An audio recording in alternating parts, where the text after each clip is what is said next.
I don't want to stream today. I'm gonna go play video games and pretend like I'm actually paying attention. Might help if I actually turn my microphone off mute. Agents, I swear to God, I haven't opened the stream yet, but if my fucking mic is peaking already, I'm gonna be so mad at you. It's not my fault that your microphone peaks. Yeah, actually it is, because you admitted to me that you have a filter on it that causes the peaking. Yeah. No, it wasn't the filter that was causing the peaking. Your microphone was still peaking, the filter just wasn't kicking in. And I fixed it last stream. Hello, how are we? What do you think of my new hat?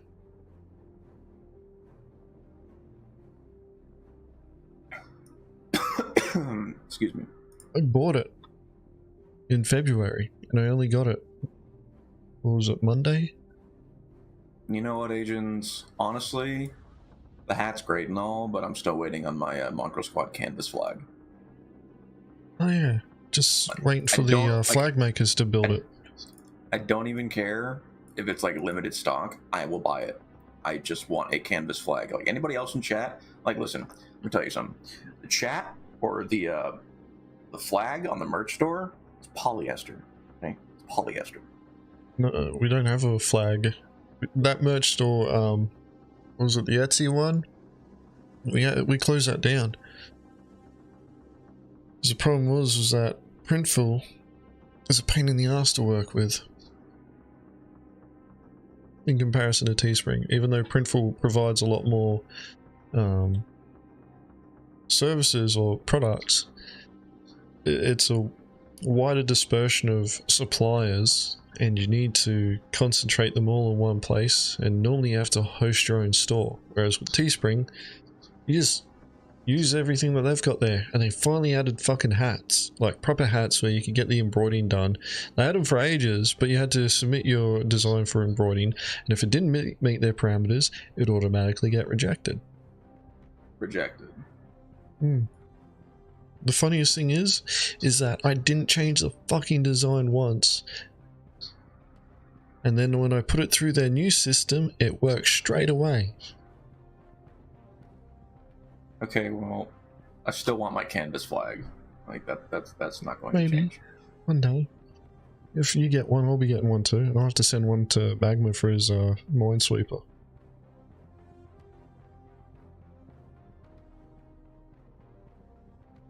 Yeah, Blake, I had to stream today because I was working early yesterday morning, which was...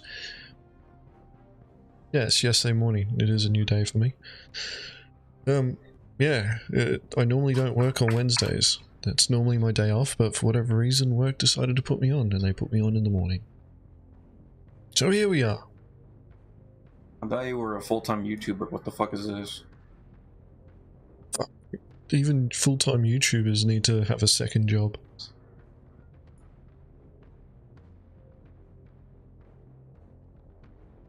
Sorial might be able to sort out canvas flags. Honestly, Sorial, look into it. Get us some prices and we'll work something out. Even if it's just an internal thing for the org.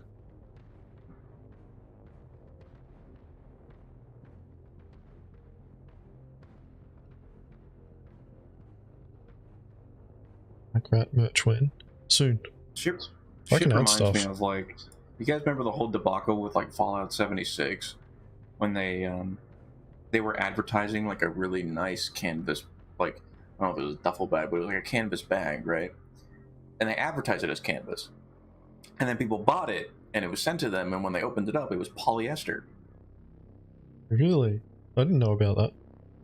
Oh yeah, hold on, let me see if I can find it.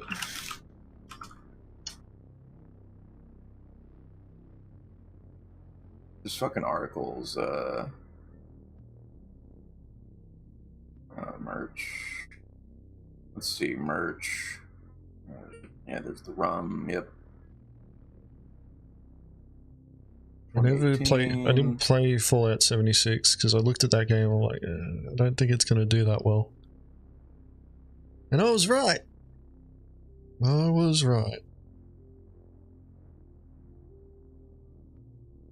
Oh yeah, so when Fallout 76 went to pre-order, there was like a big bundle that was called the Power Armor Edition, right?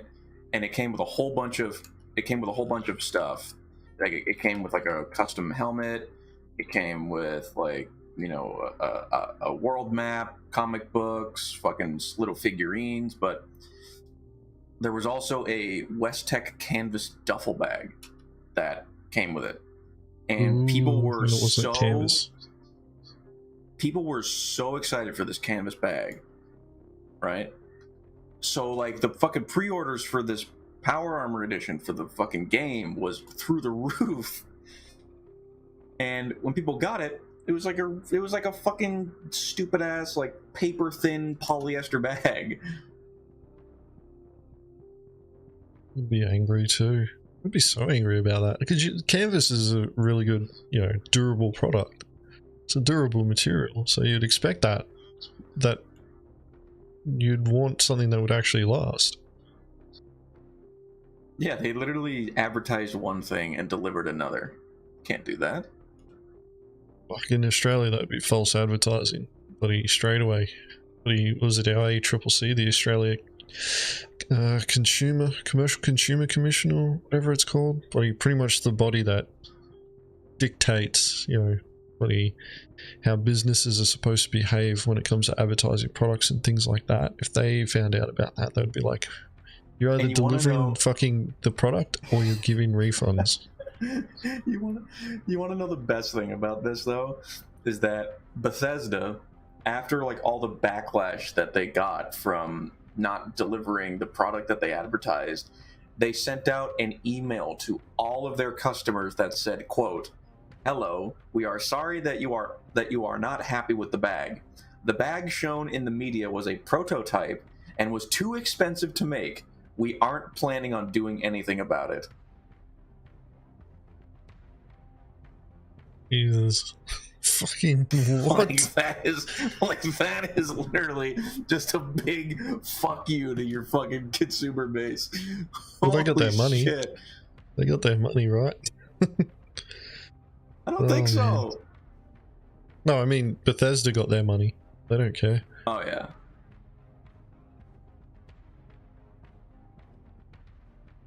Yeah, I'm not a big fan of video game merch in the sense of like, you know, things that come in their packs, you know, like buy this collector's edition. I've been there a couple of times, bought the collector's edition for things, and I have yet to be impressed. It's either stupidly expensive, in which case I look at it and go, I wouldn't want that anyway, or when I do buy it because I want it, I get it, I'm like, this wasn't as good as what I thought it was going to be.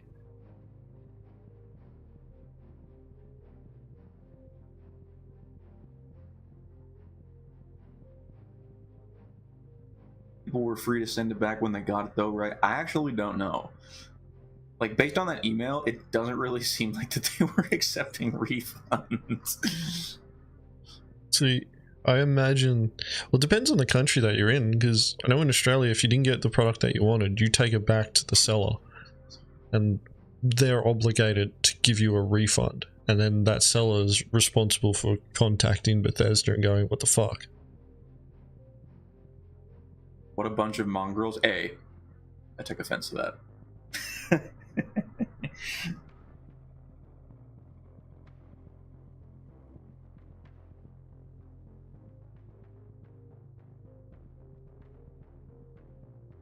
Is that showing up? Yeah, but that just goes to show how much of a shitty company fucking Bethesda is. That is crazy. So Mark, I can see what Mark has said after Blake in my stream chat here, but I can't see it in YouTube's live chat. Then I see his emojis. What the fuck? I can see it. Sounds like a fucking skill issue, right, chat? Must be. Just fucking shit streamer. Yeah, Starfield is Bethesda. Yeah, so you could probably tell what kind of a game that's going to be when it comes out. Honestly, it's probably going to be shit, but the fucking modders are going to make it really fun. That is my prediction. It's going to be a shit game. You know, Bethesda's going to be their usual shitty self, but the fucking modders are going to make it fun. That's it.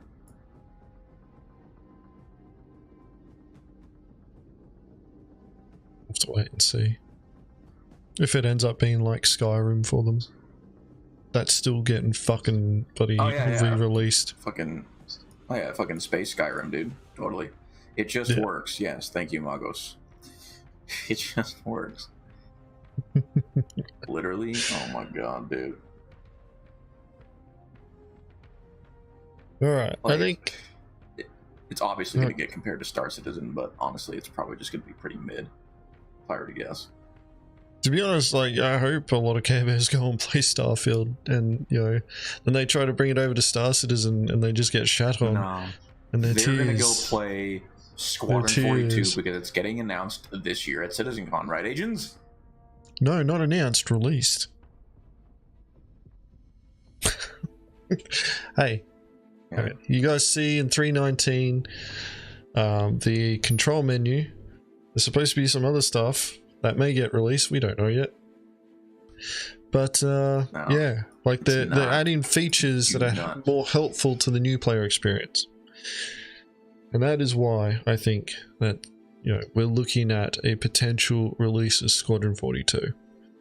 I've been quiet about it. Oh, I don't see it. I'm sorry, I don't see it. Maybe, that's okay. Maybe it's the that's because we don't know anything about it either. So, you know, like, I could be right. I could be 100% right. Or I could be 100% wrong. But nobody really knows because they don't fucking tell us anything. Even their bloody monthly reports are nothing. Bro, alright, bro. Like, Theaters of War is essentially dead. 100% bitters. I've guaranteed that Star Citizen will release this year. Alright, I've got Chris Roberts on speed dial. I've already told him. Leave a Tears of War, yes. No, that's the other good name. Idea 5 years ago. I mean, listen, come on, it's Mark Hamill, right? Mark Hamill is never a bad idea. Squadron 42 was a good idea. What was it, like 11 years ago now? That's when it was the good idea. And then we've had a shit ton of games since then. No, see, I gave Agens an idea for, like, Agens is going to do a Let's Play of Squadron 42, right? And every time he dies, the stream is going to get worse in some way. You can't tell them that. Now you just ruined the surprise. Like, they're not supposed to know. Oh, it's totally fine work like because by the time it comes out, everyone's going to have forgotten about it. We're going to have a completely new audience by that point. What are you saying? Yeah, because they're fucking all in the nursing home with fucking dementia. I'll be there too. Yeah. We would have forgotten all about this. We would have forgotten about this. We'll have to do it on a different game. New audience.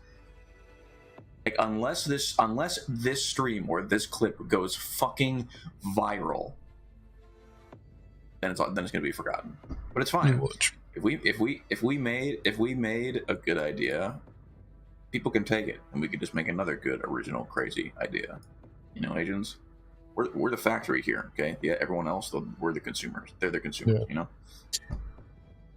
Will I do a 0 to Hero series of Squadron 42? So in games like Squadron 42, like, so, you know, you got your. You're already the hero in choice-based games. You got, you know, your good path, your bad path, and then whatever the fuck you want to choose in between. Normally my first playthrough is I do what I think is what I would actually do if I was presented that issue or problem or conundrum or, you know, situation in real life. And then I do 2 more run-throughs where it's like, you know, completely good and then the fucking worst person that you can be on the planet. I always have more fun playing the worst person on the planet, so I may try and do that one first. But yeah, like, you are supposed to be the hero in Squadron 42, so I don't know how that's going to work. Thank you, Dogs Gods.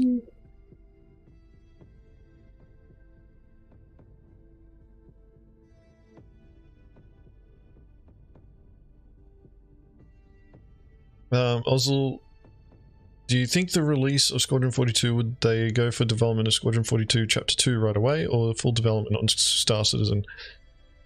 I believe Chris Roberts said that he was going to go for the next chapter straight away. Chapter, episode, I can't remember the terminology that you're using, but pretty much it was going to be one after the other. Well, you have. Oh, did Gilded just go to shit? Did my stream just drop out?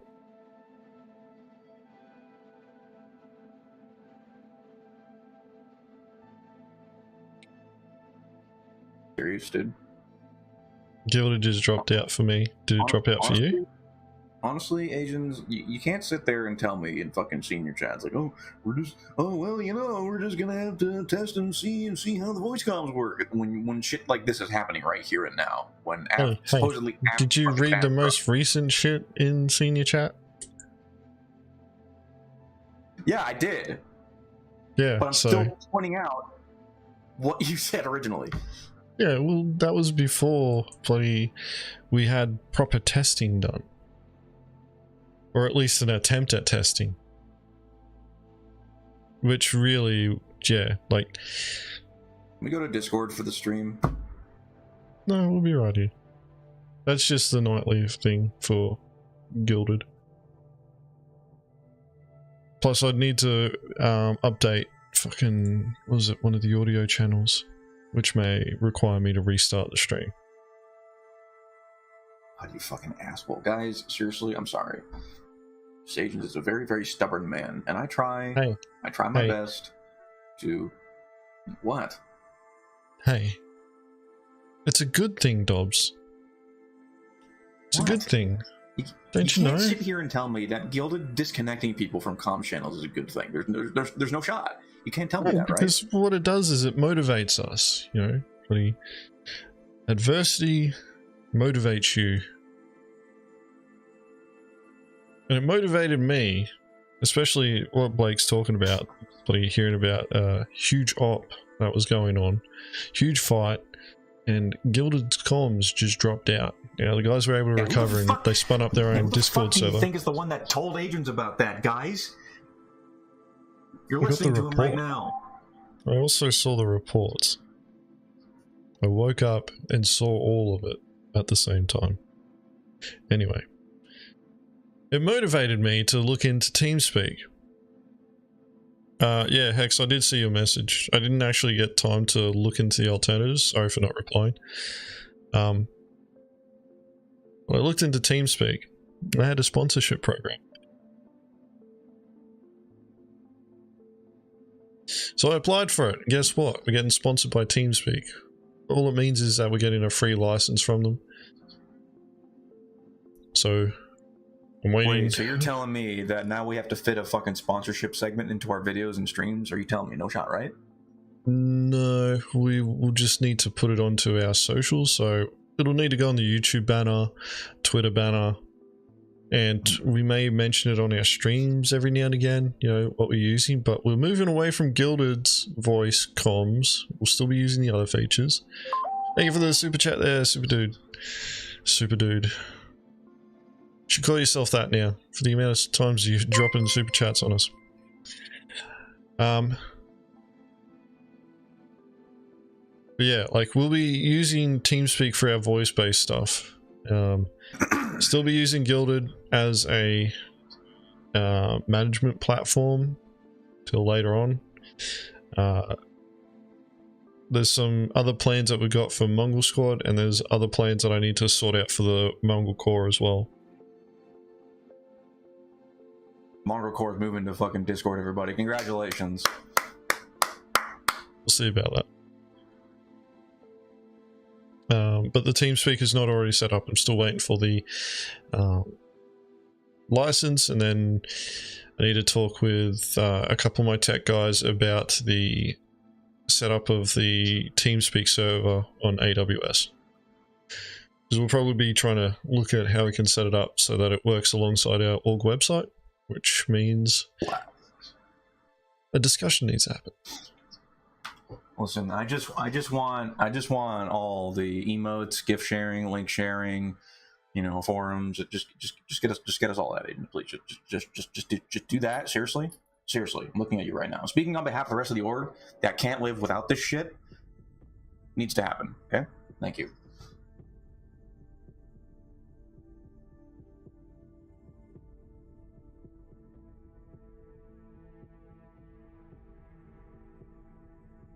Yeah, one of the things, and part of the reason why we're going for TeamSpeak, I know a lot of people were like, oh, why not Discord? It's like, look, we don't use them extensively yet, but the Whisper features, the command channel feature, and the broadcast features are going to be crucial to how we manage our teams, how we interact with our sister organizations when, to be honest, we get server meshing. Discord had whispers. If Discord had whispers, holy shit, we'd be using that already.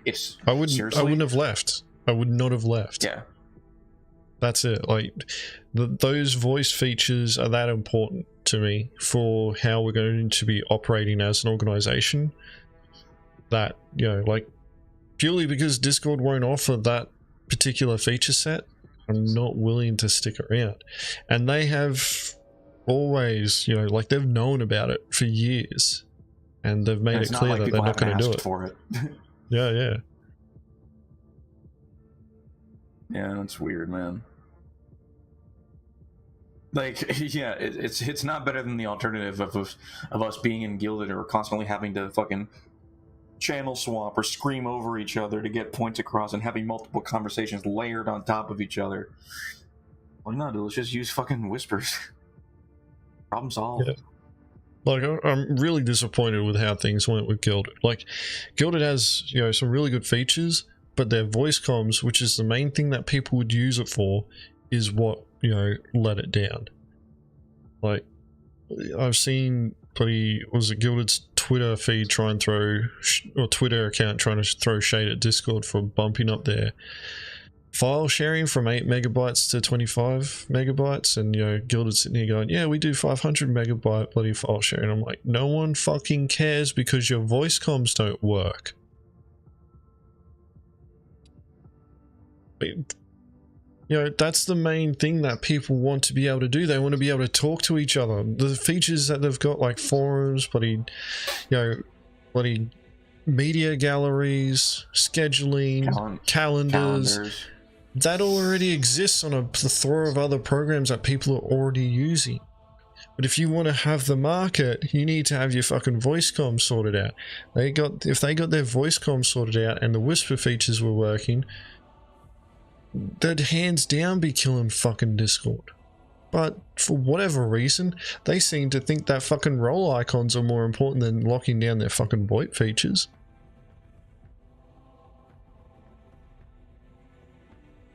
Big Sag, man, big Sag. But it is what it is, and we have to look out for what's in the org's interest, right, Agens? That's right, that's the way it always goes. And the org's interest is my interest. That's it. Alright, here we go. Alright, so let's get into this. We're already like 25 minutes in. Your fault. So, you got me on a tangent again. Alright, guys. I want my canvas flag. Oh god, we're not coming back over that. It's the start of the conversation, Dobbs. You fucking yell at me for circling our conversations too much. Alright, so the first bit of content that we're going to be reacting to today is a Spectrum post. And I hope you're ready for this, because this one, it's in the thumbnail as well. There's a link to it. Alright, here we go. I like it. I'm bored. You're bored already, Dobbs. You need to. We need to. It never changes. It never changes. Of course, but I want to rage about this one. Like, I chose this one. This one's a very new one. It only 3.19 had barely been out for a day or so. All right, I'll read this one from Commander Jameson. You like that name, Commander? Yeah. With a title that says, quote, 3.19 more PvP stuff, why? And what will the future hold? Question mark.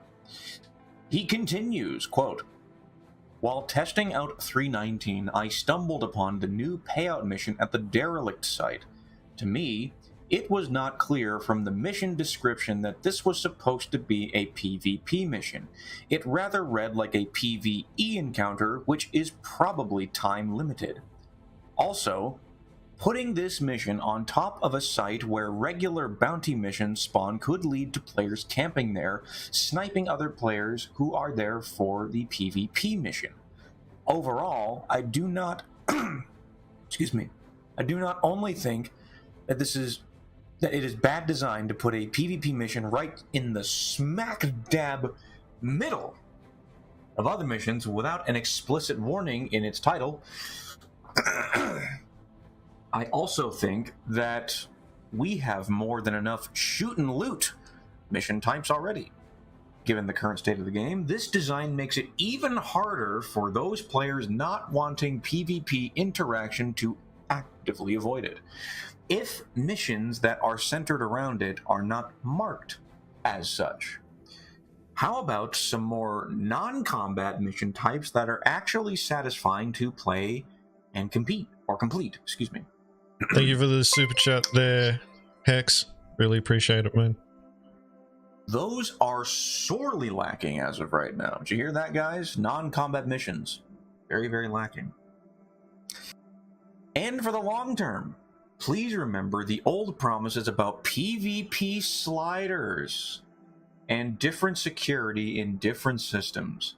Right now, all of my friends who I gifted an account will not touch this game again until a mostly pure PvE experience has been implemented and was promised. With Pyro, you will yet introduce a system that promises more PvP interaction. Will you balance this out in some way by giving us breathing room in the opposite direction at the same time, a more lawful system to fly to release in tandem with Pyro? PvE gameplay is fine as it is. A lot of people want to play together as a group, but not compete with other human players. As if there's other players or kicking around here, kind of weird. Yet, due to its design, the game forces this on us. So far, the devs have been silent about addressing this. Wonder why. And there are no short-term solutions in sight for people not wanting these kinds of interactions, other than soon-to-play Starfield, which lacks multiplayer, or No Man's Sky, which has base building, but lower player instance counts as desyncs galore, excuse me. Bottom line, could you at least visually give us a strong indication which missions are designed to feature PvP interaction? The bounty missions are somewhat clear if that name is on the list of players, but even there, a small indicator wouldn't hurt that much. End quote. It needs to be way more fucking Picard palms and baby bottles on this shit. Way more. Like, dead set. This is a fucking first patch in like 18 months where we got a fucking PvP focused mission, and we've got this dickhead here complaining. Why didn't this tell me it was PvP? You fucking launching Star Citizen, you're going into an open PvP environment. PvP sliders, guys. Don't forget that. The promised about PvP sliders. Like, I feel like that word is thrown around. Like, people literally don't even know what it means anymore. Well, the problem is that when PvP sliders were first sold, it was something that was supposed to be player-facing, or people interpreted it as player-facing, and COG backtracked on that and went, no, it's, what was it, server-facing, so it's like a matchmaking system. But, you know, like, here's the thing, is that this person just, you know, randomly comes across the fucking Ghost Hollow mission, because that's what they're talking about. They're talking about Ghost Hollow here. And, you know, COG, it's in the patch notes. It's a PvP mission. But they also have AI showing up. They have AI showing up for it. Wait a minute. I want to find this. Fucking Metatron just pointed out the April Fool's joke. I think I have it here. Oh my god. Oh yeah, it was the Alpha 3.16.2 live patch notes, and Wikipedia said under new features, all in-universe text has new selectable text-to-speech options. Select quote Paul Jones from the audio submenu. right underneath it says added PvP slider to Mobiglass, added new robust romance system, added the new Mobiglass app Mesher, added new ship Cutlass Purple, added new vehicle Prop Team Battle Wagon.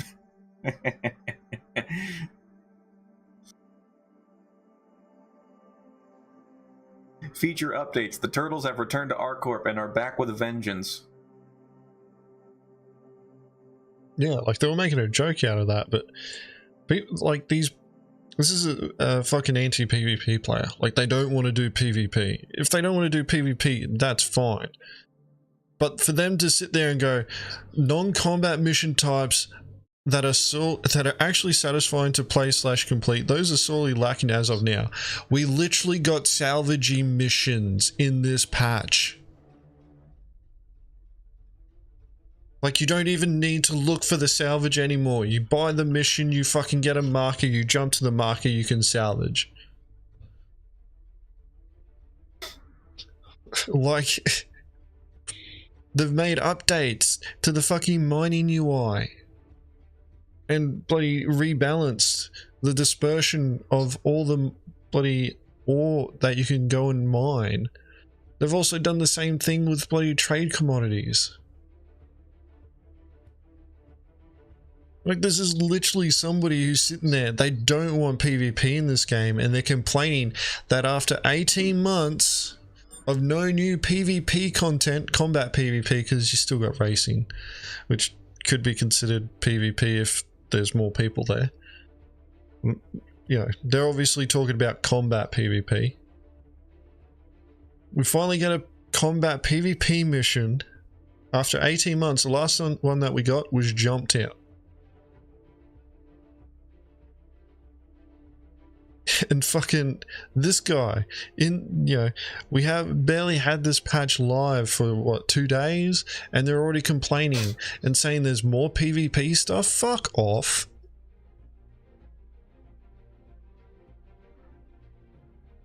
Like, this is fucking retarded.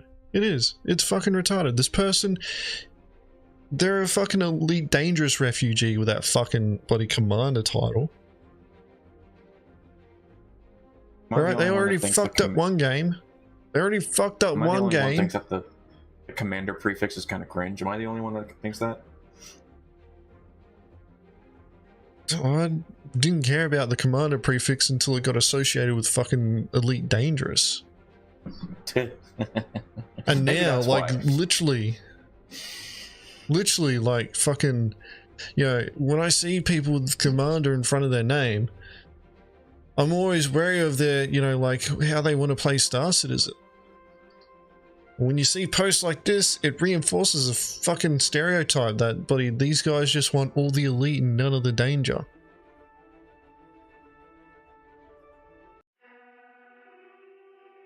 Oh, Reb's in chat, boy. I better see you tonight at fucking Ops, boy. Woo! Boy, I better see you. Just saying. Otherwise, I'm gonna have your JO punish you. Yeah, Captain. Captain's not associated with Elite Dangerous, so you're fine. I think Captain's probably more cringe. More cringe than Commander? There you go. Dobbs has spoken. Our ops in live. You know what, dude? We'll figure it out. Holy shit, we're almost at 30 Picard pumps. We are at 30 Picard pumps. We're almost caught up to the upvotes. Good job, everybody. Actually, I gotta clown that. I'm clowning that too. Hey, 32. Hey.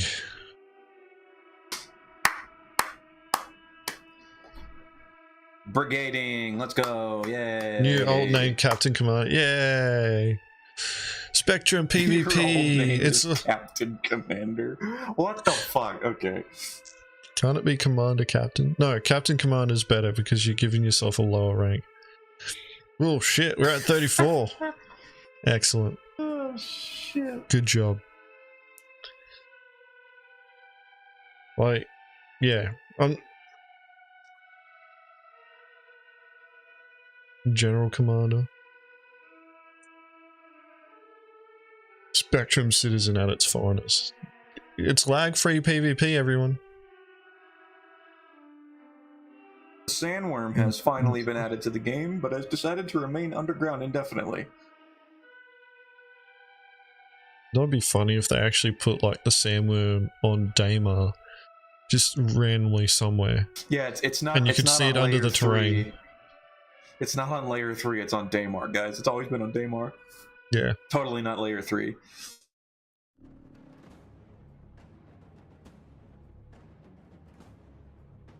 Yeah, like that really got me when I fucking read through this, and I'm like, when was the last time we got a PvP focused mission? And I looked it up. It was December the 23rd, 2021. When 3.16 went live. We got Jumptown 2.0. That was the last time that we got a PvP focused mission. Dunmar. Yeah, like I'm just... And we finally get another one, fucking 18 months later, and within days, somebody's already complaining about it. Oh, why is this a PvP thing? There's too much PvP. Fuck off. Fuck off. There isn't. You're playing an open PvP game. So there's already PvP everywhere. Fuck, I cannot wait until we get server meshing. Dead set, I cannot wait until we get server meshing and just watching these groups trying to fly around and just fucking smash them. And watch them all cry that they're getting smashed. And going, where's my safe space? It's like, fucking, there is none yet. You gotta pay, go pay Chris for a fucking safe space. That said though, I do hope they eventually get it. But not at the cost of PvP.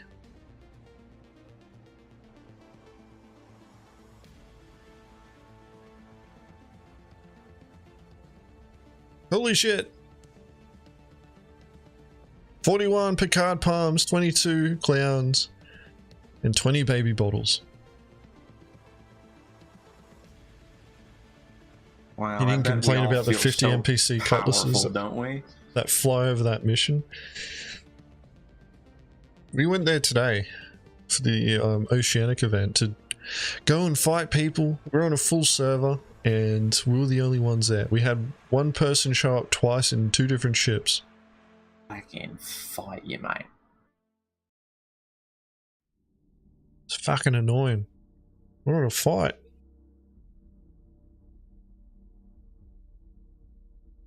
He's upset that there isn't non-contested free money. But the French number system is actually hilarious, by the way. Yeah, I've watched that one. It's a good one. I like it.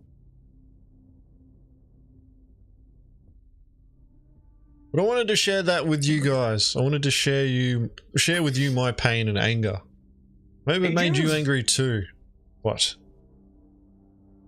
I watched Together Link. What? Did you put it up there? Oh. Yep. Yes, I should send that to you, eh? Alright, we're gonna go over here to Facecam. Alright, so that's it for that Spectrum post. It like takes 2 seconds to send you it. Alright. Here we go, 2 seconds. 1. Oh wait, 1.5. I'm looking at the title for the next one, dude. I've not even watched this, dude, but the title, dude. Oh my, oh, good God Almighty, this is amazing. All right. Like, it's very, very rare that I get chills by looking at a video title.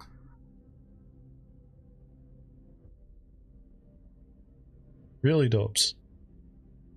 You don't get chills from doing your own video titles? Speaking of video titles, Agens... What?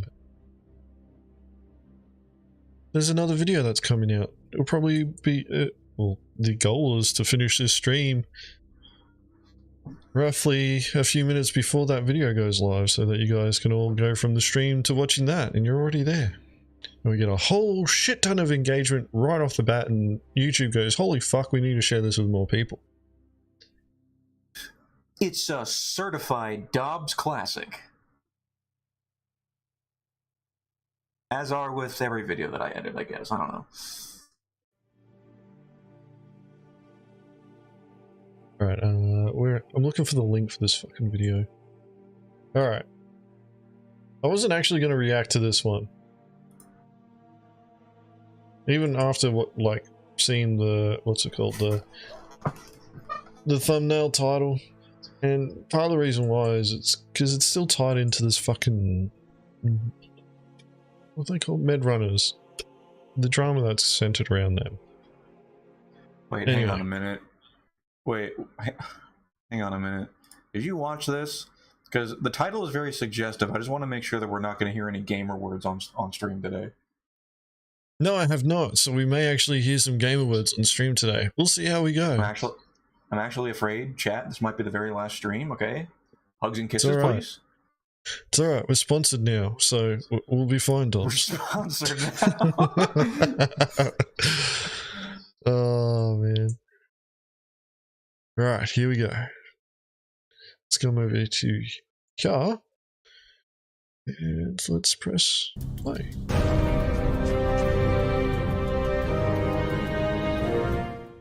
Let's get this out of the way. Med runners are delusional dumb fucks who don't know what Star Citizen really is. And whoa! Firing fucking on bloody main straight away. coming out the gate right away, dude. Goodness gracious. Holy shit. Oh my god. Fucking bam. Here's your video, fuckers. Bam. This is what I think of these guys. Bam. Fucking. Yeah, like, just calm down a little bit, my guy. There's no need to come in There's no need to come in that hot, my dude. Starting strong. Starting strong. Like, seriously, good. Seriously, anybody else getting chills right now? Just me? Wow. Oh, man. All right. Let's keep it going. Let's go. And the guy that made that video is a disingenuous snake, and he sounds like a bitch. Now that that's out of right, let's actually look into the real root of these problems and why orgs in Star Citizen are so fucking shitty, right? A common thing that I always hear from people is, oh, I don't want to join an org. This org is just, it's stupid. I've had a bad experience. They don't do anything. They're either inactive. They have archaic policies, whatever. Orgs, or majority of them, are like this because there's nothing for orgs to do in Star Citizen. So people just... excuse me, sir. I beg to differ. Okay. we do, all right? Yeah. We also give ourselves more work to do. Fucking... Because we're gluttons for punishment. It's arbitrary, by the way. Yeah. Yeah, like... We make the work. we make the gameplay, and we also make the work. It's great. Because Star Citizen won't do it for us. It's fine. We're not waiting for the spoon, okay? You know what I mean? By the way, who's in this list? Evil Org, UEMC, BSI, ADI. Why is he showing why is he showing just these? the page. No, that's the organization page. That's what you'd see when you look at it. Yeah. I was just curious, if this is the list, or are these are like the specific orgs that he's talking about? he came in like a fucking ball of fire, man. It's crazy. It's good. I fucking love the start. All right, let's keep this going. It's a LARP. They make shit up. That's it. So an org will have this insane, convoluted role-play tier list of requirements, or some type of wannabe business-like charter that you have to sign and join. That shit is fucking stupid, and that sucks. I have no idea why people would want to be in those kind of groups. Okay, dude. I kind of feel attacked. Wouldn't you say, Agens? He's not half wrong, though. Yeah, he's not, actually. Yeah, here's the thing, and, he says it at the start. He points out, somebody joined an org and they didn't like the experience. It's like, well, then don't fucking join the org. Like, that's just it. It's, if you don't like the idea of being in an organization, just don't join. It's not that A hard. lot of people join orgs to basically create something out of nothing, because right now Star Citizen really isn't much of anything, especially if you're just playing by yourself. So like people join orgs to basically create something from nothing, and like also just for the camaraderie, for the community, and have more fun in the game than you would without it. Now that's not to say that applies to everybody. Like most people like just kicking around by themselves, and it's perfectly fine. Some people just like to fucking download the game, jump inside the PU, and take fucking screenshots for Reddit, and that's perfectly fine. You can do that, you know. But yeah, and like Agent said, if you don't want to be in an org, just don't be in one. That's fine. Yeah, don't join. Like, that's why we have a trial period in Mongrel Squad.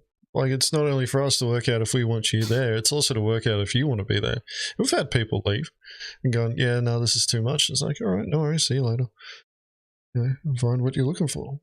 And that's the thing is, like, everybody has their own idea of how they want to play Star Citizen. Some people, you know, want more structure than others.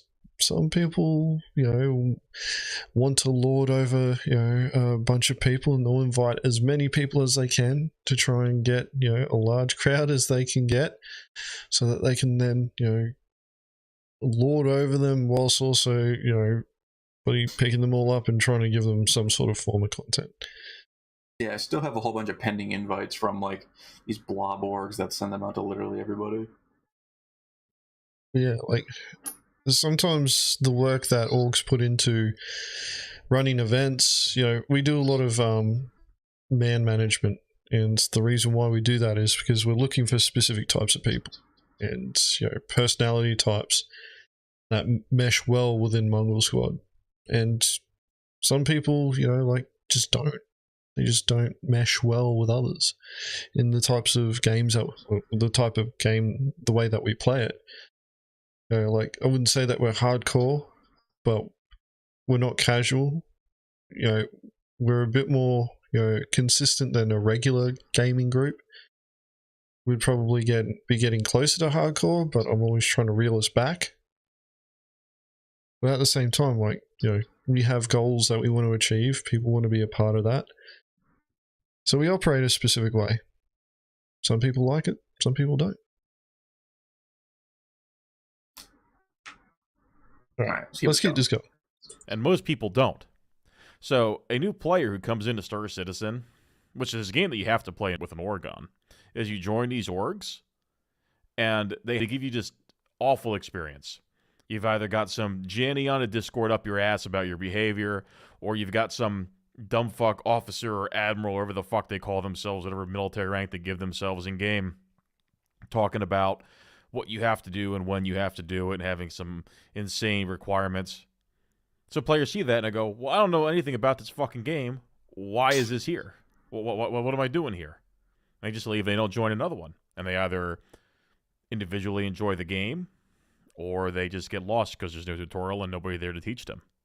Also, the other type of org you get are the orgs where they just exist solely to advance the career, and I put this in quotations, the careers of a YouTuber or a Twitcher or an influencer. Hey, he's talking about Mongrel Squad. I'm pointing at you, Agents. He's talking about me. That's all Mongrel Squad's here for. Well, actually, I've expanded to the Mongrel Corps. Piece of shit. Yeah, that's right, 100%. You fucking asshole. I'm glad I'm glad you're still working on videos, Dobbs. It's so funny. Yeah, it's so funny. Like whenever we get applications to the org, every single one of them would be like, "I just want to play with Agents Letty." I don't think I've ever read one that has ever fucking said that. I don't think I've ever read one that said that. Yeah, if you look at our channel, the channel's actually just called Mongrel Squad. It's not called Agents Letty. You know. That's the thing is that. And I'm just a nameless, faceless mongrel. You know. You know, like you didn't do the face reveal for 10K, so people have no idea. That's true. Yeah, that's true. Yeah, you know, like. Well, the thing about that is like.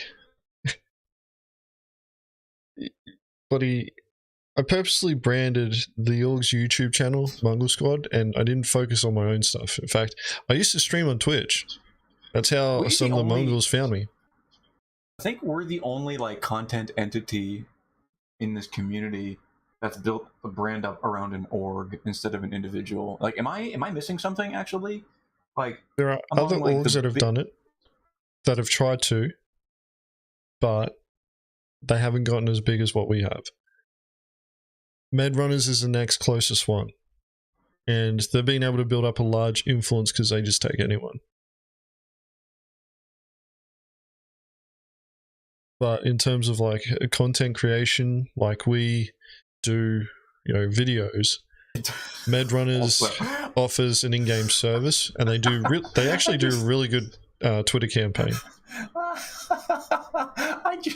Hold on. I just thought of this, right? Like, if you want to call out like this fucking org like is simping for Agens, and like this brand is all about Agens. Like, you should see the comms whenever Agens runs his ops. How many people are in your comms? Like less than 10 people. Yeah, every single time. Like the OCX contingent of Mongrel Squad is the smallest. They can't even make one raider team. We have a raider team, it's just not full. It's just not full. Yeah, exactly. It's just not. It's not full. Has Skunkworks always been about Citizen Kate? No. Citizen Kate created Skunkworks.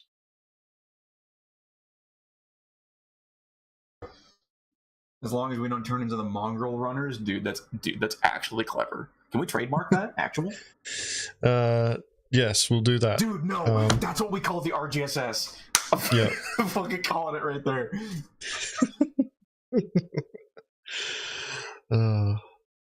But yeah, Med Runners is probably the only other organization that has been able to build up their brand in a similar fashion to the way that we have. Some people may argue Test Squadron, but it's still. Harbor for 3 hours. Join Med Runners. Hey, if that's your thing.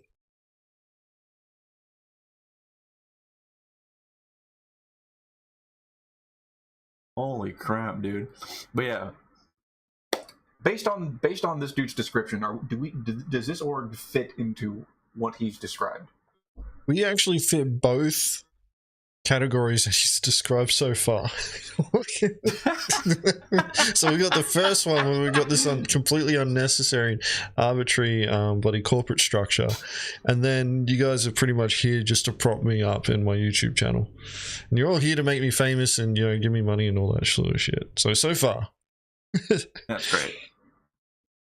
So far, it's yeah. I've hit 2 for 2. Runner? Yeah, actual. That's funny.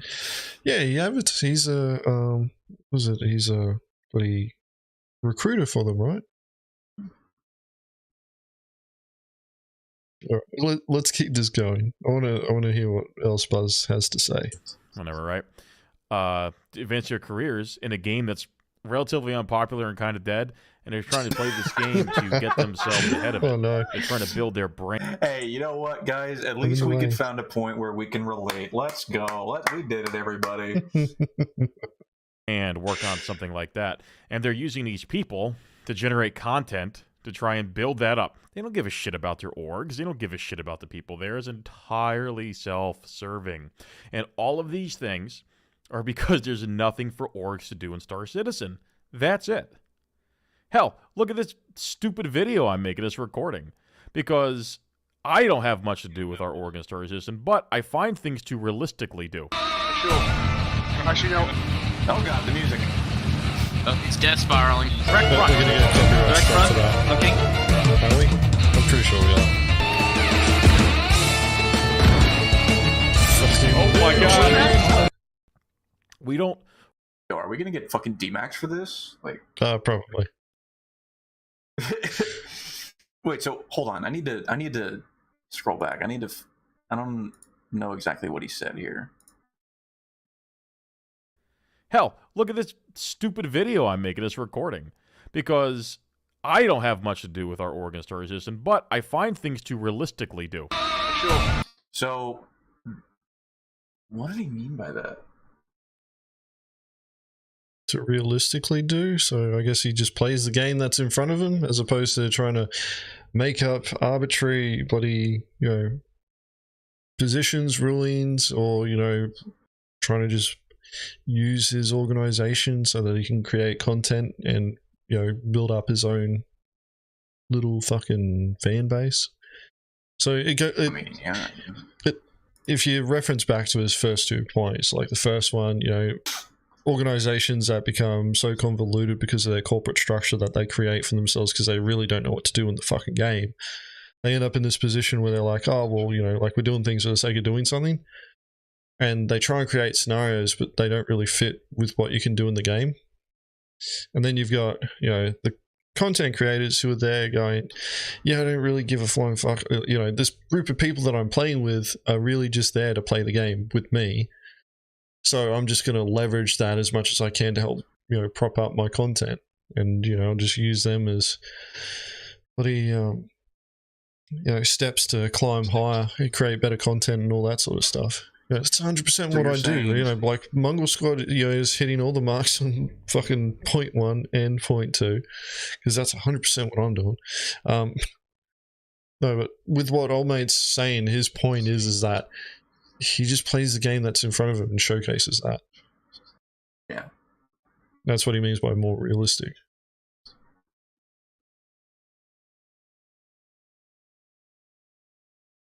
Agents I think we can exposed. all get on board with that. Yes. Actually, no. Oh, he's death spiraling. Direct front. Direct front. Looking. Yeah. Like, thanks, Dobbs. So this goes. Oh my god.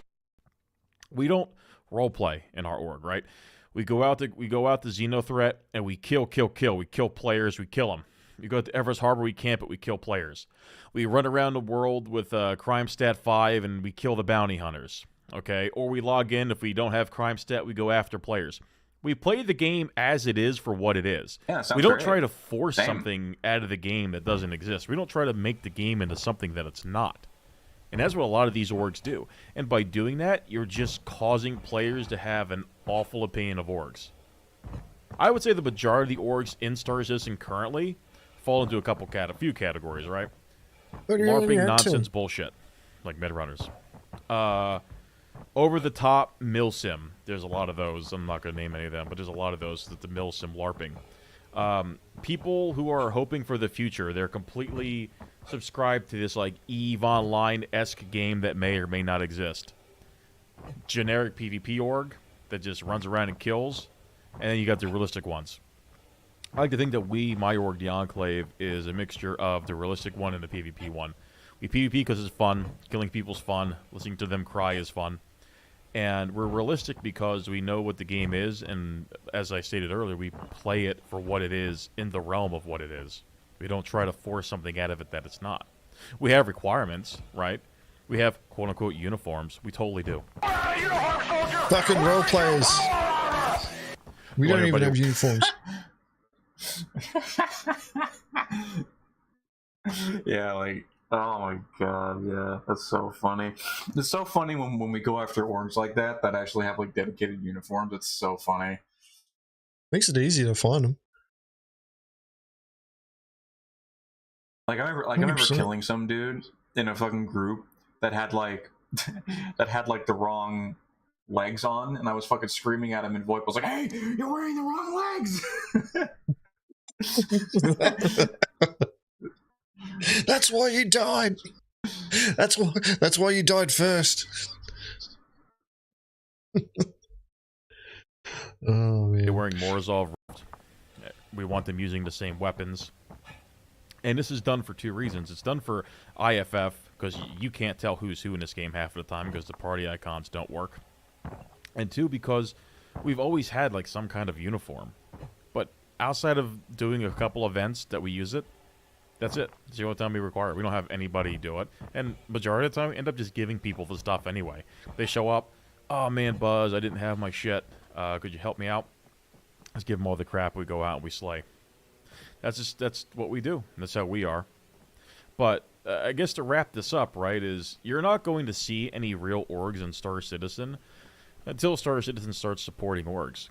We don't have org chat in game. We don't have... Unless suggest you join Mongrel Squad. See, Mongrel Squad is great. You can join this org. You can actually start doing piracy now, even though the game hasn't supported it for years. You can join and get some really good PvP griefing experience. It's real fun. Lots of memes, lots of games, lots of good times and good people. Join Mongrel Squad today, or better yet, you can even join the Mongrel Corps, which is a more casual environment. You can join it through our public gilded server. You can join the Mongrel Auxiliaries, which is a casual version of Mongrel Squad, still very PvP focused, very griefing, player killing focused, lots of fun. You can join the Merrick's Cartel, which is, again, my personal favorite.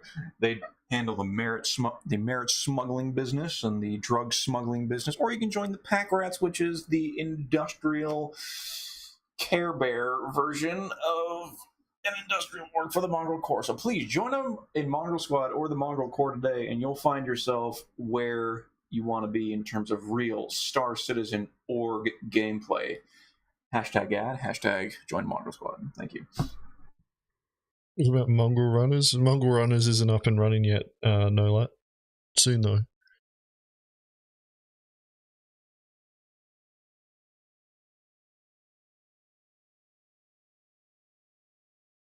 So does this video just turn into him talking about his fucking org and how they don't fit the category? Is that what this is turning into? The vibe that I'm getting, like, I like the first part.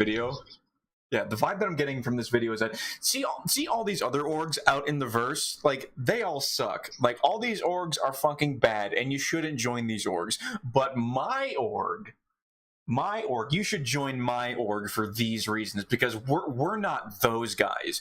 Join my org, and you can actually have fun playing Star Citizen, because you won't have fun with those orgs. Join my org. Have any type of org activity? You have any significant realistic org leaderboards? We have nothing for orgs to do and to influence the game. The game is just not there yet. It's not enough of a sandbox. And any org that's trying to force the game to be something is not, it's probably one you don't want to join.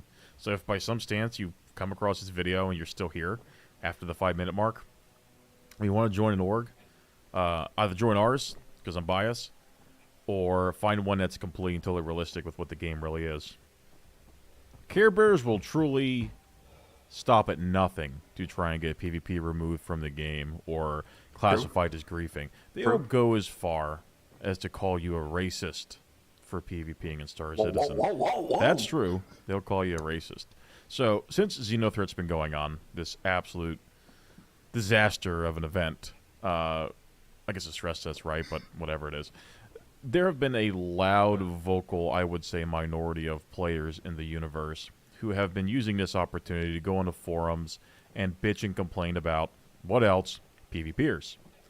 So, I was browsing around and have been following this, and I'm definitely part of the problem, because I go out there and I kill all the players doing Xenothreat because I think what are you talking about? Part of the problem. And I think that's the solution, killing them. But ignoring that, I came across this Reddit thread, and it was called Xenothreat Sympathizers, right? It's in quotations. Fucking format is that? They say, go on, this is Reddit too, so you obviously know how high of a quality opinion this is going to be. So, how long are we going to pretend a group gathered at one of the biggest events in the game right now, shooting down anyone who approaches, functionally shutting it down, isn't griefing?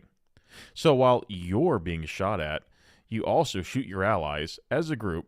You think it makes logical sense to cover it up by using roleplay, game mechanics, or some other half-baked reasoning that anyone else might be okay with accepting?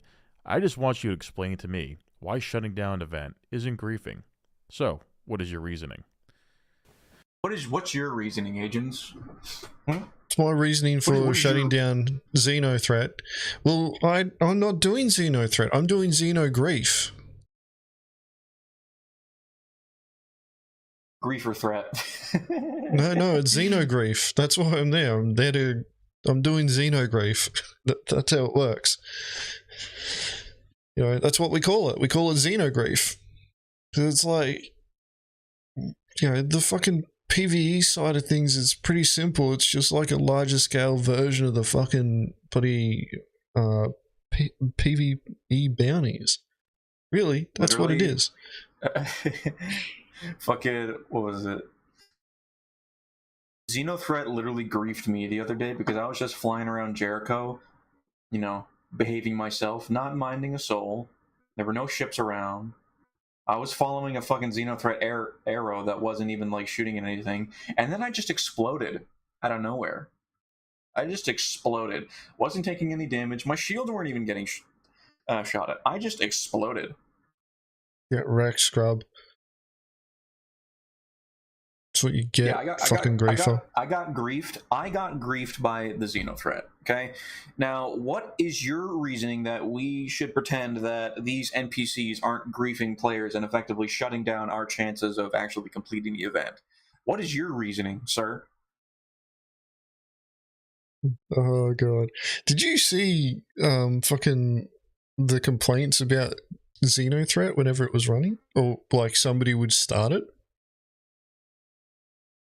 Did you remember seeing in chat? Somebody tried to fucking extort the server by starting Xenothreat. I remember hearing about this. I remember hearing about this.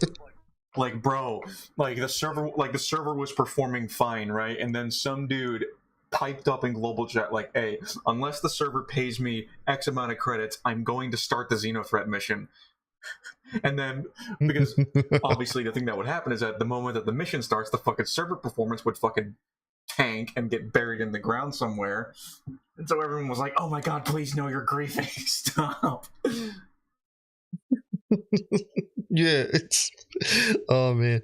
The amount of people that would complain about, you know, like, who's doing Xenothreat? Who's doing Xenothreat? You know, like the server would start going to shit, so immediately people would be like, who's doing Xenothreat? Someone's doing Xenothreat. Which was ironic, because normally the complaints when it comes to Xenothreat is that nobody's moving the boxes, everybody's just shooting the ships, and nobody's moving the boxes. Which is fucking hilarious. And yeah. So yeah, the mission does run anyway, but the progression is what breaks the servers. Mm. Yeah. It's like if you're there like doing the mission, like it progressively gets worse.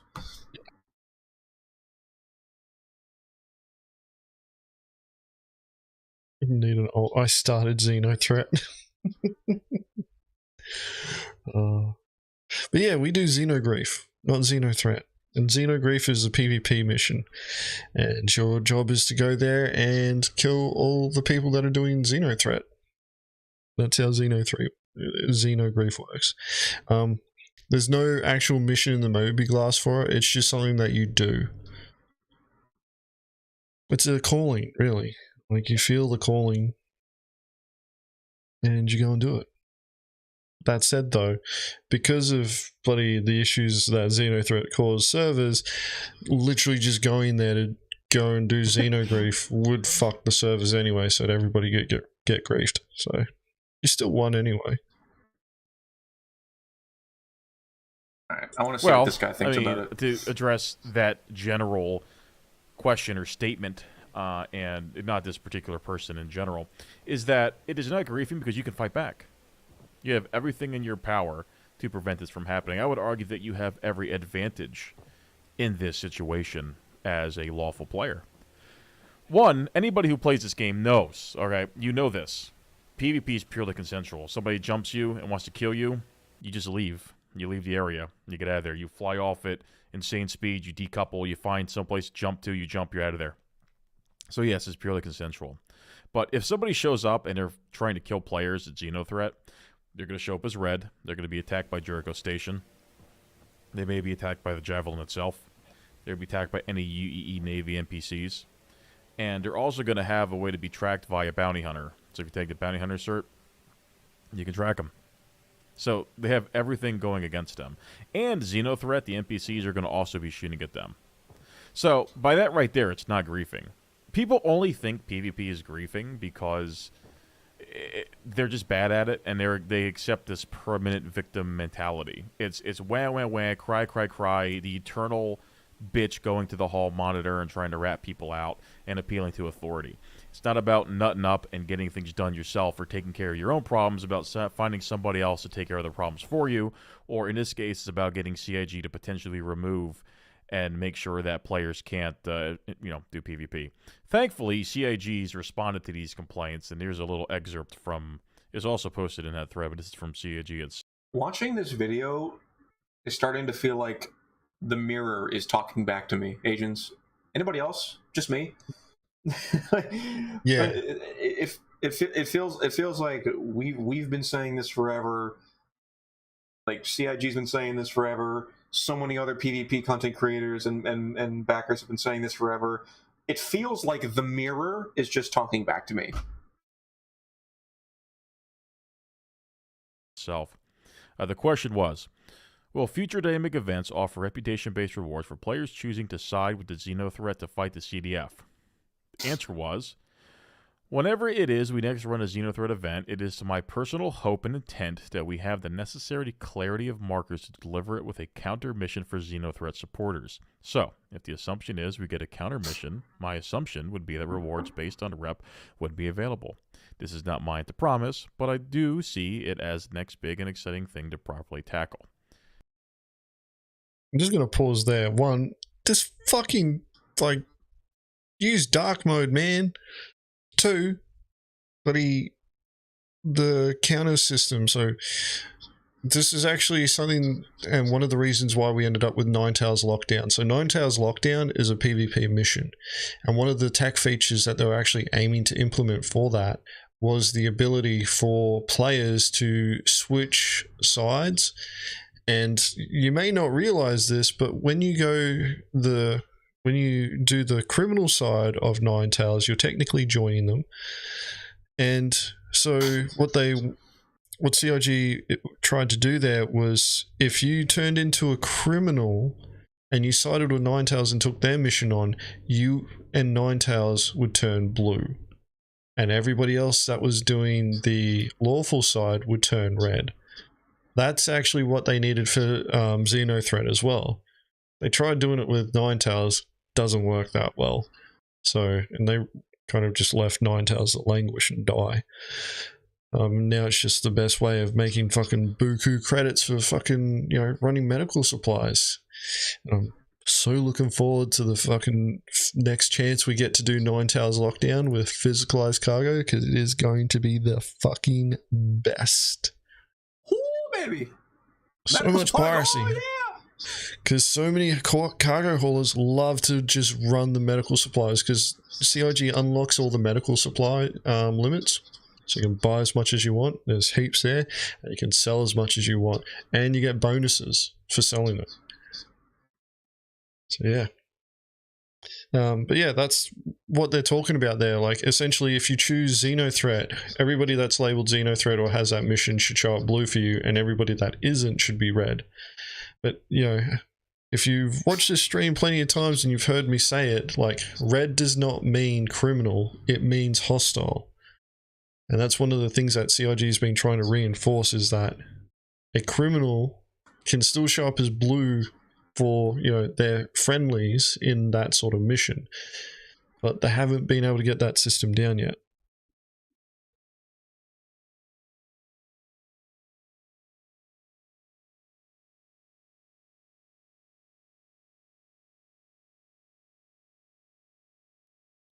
Let's keep this going.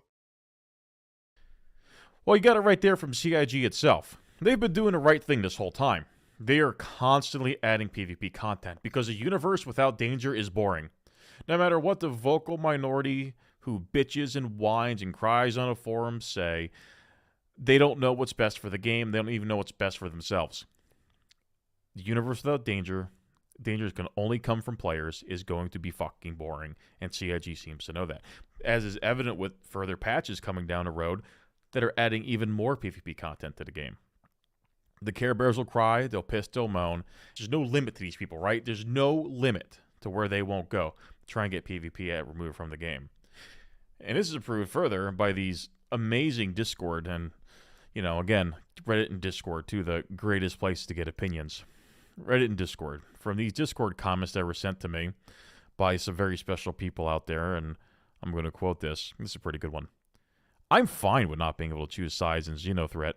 It'd be a bad look for the developer to give you a sanctioned chance to be a space racist. And it's a space racist, okay? He then further goes on to say, if it's your dream to roleplay as a racist, that's an issue with you, not me. I'm here. This goes on further while I'm whining about something with, you know, Xenothreat edgelords. This guy goes on, he goes, oh, absolutely, all of this is an edgy lord who likes Xenothreat types are just that, they're bigots. And then his final remark is, I'm here for that. Let the bigots rot in a different server.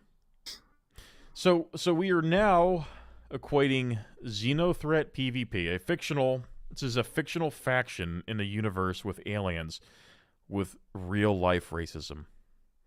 That is where these people are willing to go. And it sounds ridiculous to you, to me, I would hope to you, but definitely to me, it sounds ridiculous. Let's look at it from an in-game lore standpoint, right?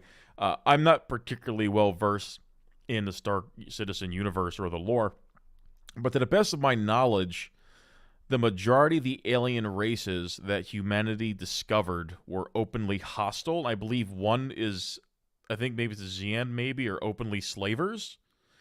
So it would definitely make sense for humanity, for man, to despise and dislike and have a very militant anti-alien sect within it, especially if that sect, Xenothreat, which is, to my knowledge, a bunch of former UEE Navy military personnel that are fed up with humanity brokering deals and working with alien races. I think that makes sense. And you can call it roleplay. I'm fine with roleplay. I think roleplay's fine, even though I make fun of LARPing. I think they're two different things, but that's for a different discussion. But I don't want to side with aliens. If I could join a faction that can kill aliens and then kill people who think aliens are wholesome and should be welcomed with open arms into human borders, and I'm all about stopping them and throwing them out with them, right? Kill them too. I'm from Buenos Aires, and I say kill them all! Yeah! Yeah! I want to roundhouse kick a Tavaran into a tree. I don't know about you guys, but think about that. That's what these people will do. This is where they will go. They will inject real-life politics and play upon emotions to try and get PvP shut down and stopped in the games that we play.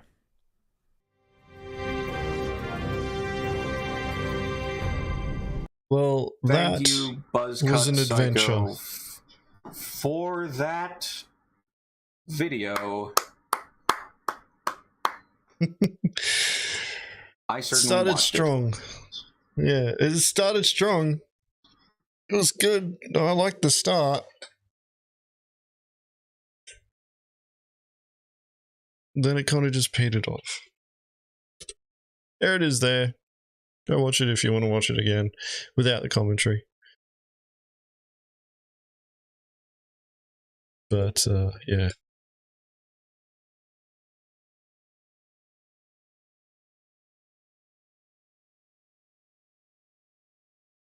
It was an interesting discussion, I guess.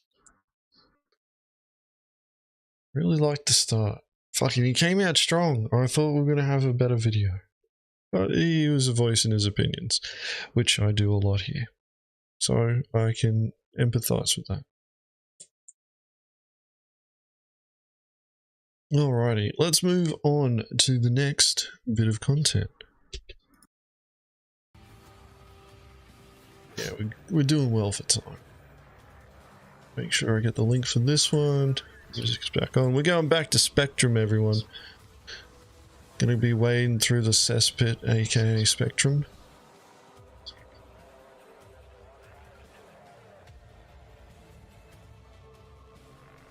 Like, you don't understand.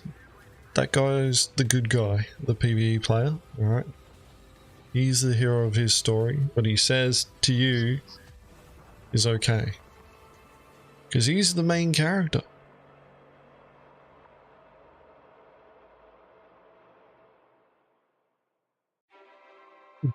Also, where was the med runners? Only like 3 words about. Yeah, I think there was just fucking. What was it? Buzzwords. You know, Buzzcut Psycho using those buzzwords, med runners and racists, and PvP.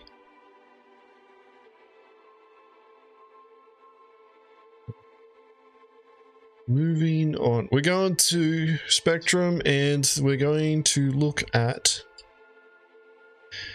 this particular Spectrum thread.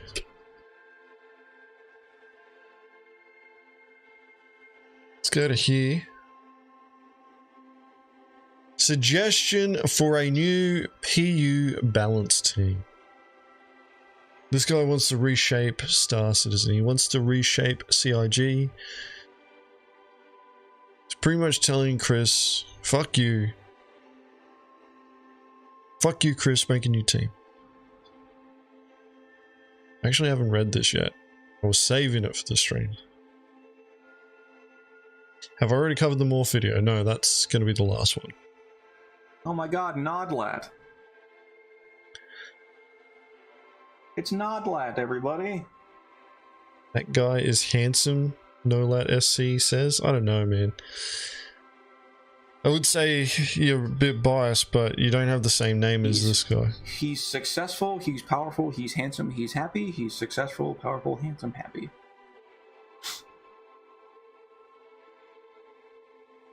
His wife calls him daddy. Jesus. Alright.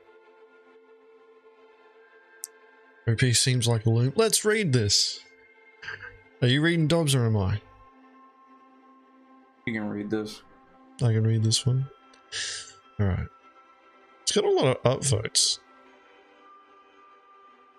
Only a few Picard palms and a couple of... and one violin. Alright. It must be good. Alright, this is from Nolat. Suggestion for a new PU balance team. It was written on the 2nd of May. And for me it would have been 10 past 11 PM.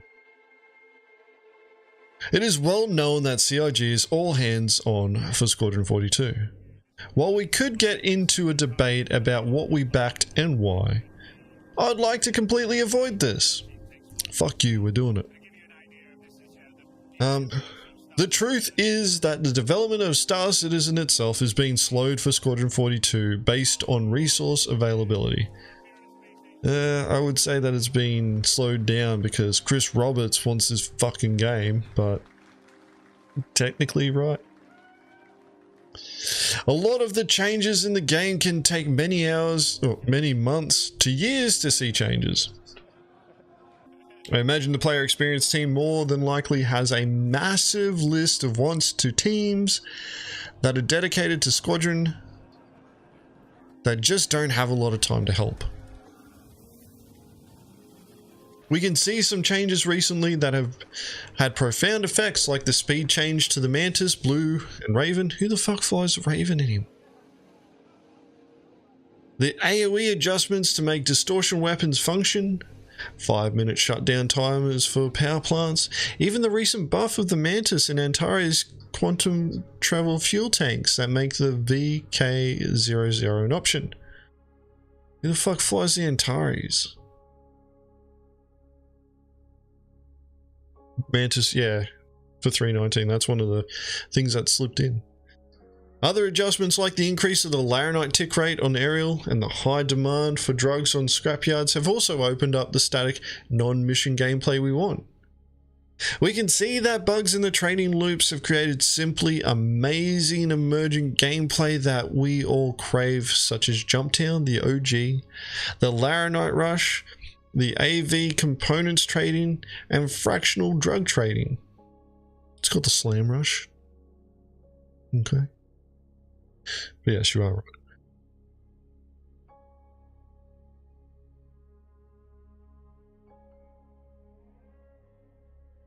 I think we should have a team that is dedicated to turning the knobs that are buried in XMLs in the name of PU balance that works directly with the player experience team and acts as a liaison to the adjacent teams responsible for the actual game mechanics. I think this would greatly help the live game.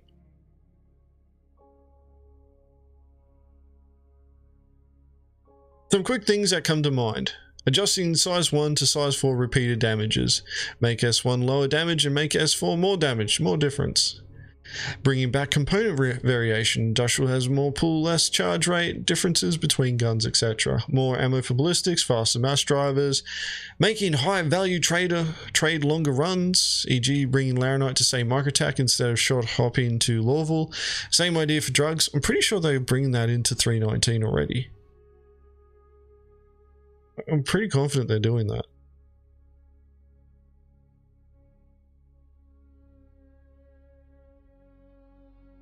Basically establishing high value trade routes that bring emergent high risks, a complete rework of cross-section values to make stealth somewhat viable, more bonuses for refining at certain locations and more value selling further away, even selling at non-armistice zones for even more profit and risk, increasing the weapons capacitors on medium ships 20%. That's very specific, 20%. Why 20%? Why not 50? Why not 100? Why not only 5? Weapon, projectile, speed, DPS, alpha variation. I feel like there are so many things that can be adjusted more often to enhance the experience in the PU that are easy enough to adjust but end up staying stagnant for so long due to the focus on Squadron 42. We can already see that when teams are focused on the PU, for example the missions team, that we get a lot of great content that enhances the game. Things like Quantum and Master Modes are very welcome things, but we know that they can take a long time to develop, and I don't see how adjusting some knobs now in the PU in the name of helping the game we have in front of us would be a bad thing.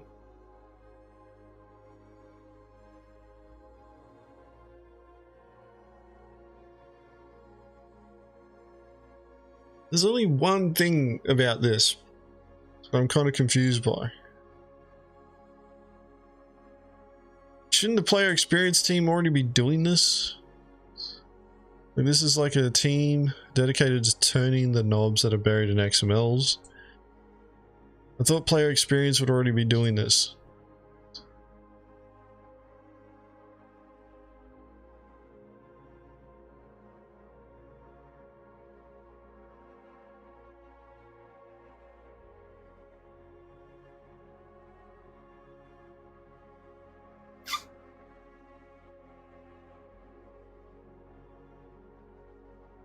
Well, there's going to be some of those, like anything to do with vehicle weapons is always going to have to go through the vehicle experience team because they want parity between Squadron 42 and Star Citizen.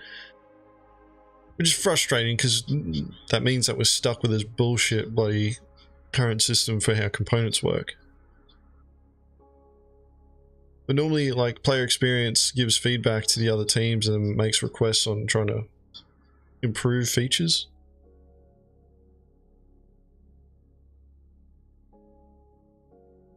A dedicated team. Well, at that point, you've pretty much got a team that's stepping on a lot of other teams' toes. That's the problem with that. Like, it would achieve what you want for Star Citizen, which would be good. Like, we all want the better gameplay. Like, I've even made suggestions along these lines too in the past. I'm like, just let us sell cargo from other people's ships. If we steal the ship, let us take the ship somewhere and we can, sell the cargo regardless of who owns it. I'm not against the ideas being thrown here. I don't know if another team is needed. To be honest, like, if you gave the player experience team a higher priority when it comes to ensuring the quality of experience, I don't think you would need a dedicated team. Because then player experience could go, alright, we want to improve the player experience of those who are playing Star Citizen. If they had a higher priority than what Squadron 42 had, then they would get that. But that's the problem, is like, Squadron 42 is always going to have that high priority until it's fucking out. And part of the reason why, yeah, that's right. That's my prediction. Squadron 42 CitizenCon this year, guaranteed, 100%.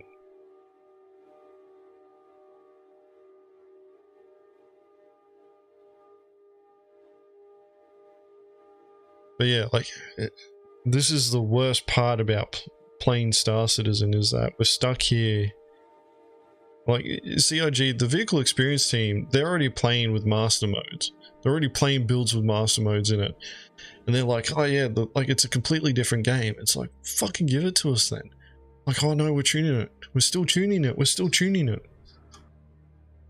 Yeah, just like you've been fucking tuning bloody vehicle components and shit like that since when? Like 3.14?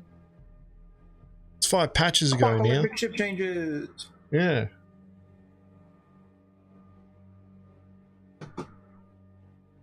Like, you know, like we're able to still hold on, and that's one of the other things. Like, you know, it's just software development. If the user can still use the product even if it's not the best experience, that would be it. You know, like, why change anything until they absolutely need to? Could change 3 values in the XML table and it would be better. Yeah, maybe. You just got to convince CIG to let you change those 3 values. Maybe you can. Putting this in front of Chris Roberts on Spectrum though kind of helps. Like, I'm going to upvote this just so that, you know, it gets more exposure. What actually matters more though is like these replies. So making sure like more people respond to this. You know, provide your input. Should still have a link there. Like, provide your input, upvote it,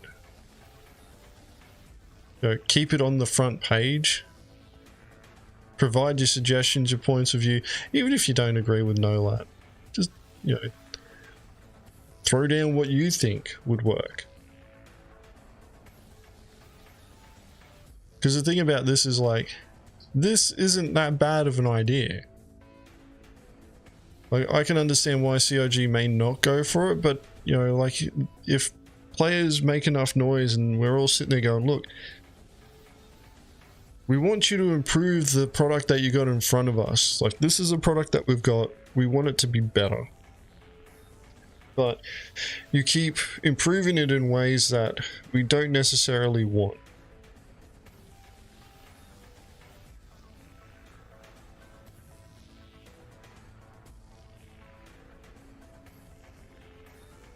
Come on, we're 1 away from 100. Dobbs, get in there and like it. Be careful. We can't be too noisy. That's how we lost the roadmap. Yeah. That's how they changed the roadmap. Hey, we made 100. There we go. Yay.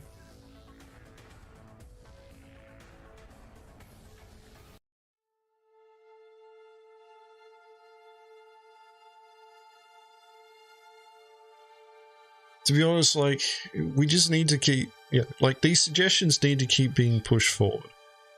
And that's, yeah, to be honest, like, it's a welcome change from what you normally see in fucking in Spectrum, where people are like, oh, I don't like, you know, this, I want to take away from other people. You know, I don't like PvP, so, you know, get rid of it. Or I don't like, you know, the PvE missions that are doing this, so get rid of them. It's like, look, you know, taking away from others is not going to improve the game. Unless it's piracy, in which case that's all, like, that's all the game is. And that's how you improve the game, by giving us the ability to take away from others. But look at just how much content, extra content we got.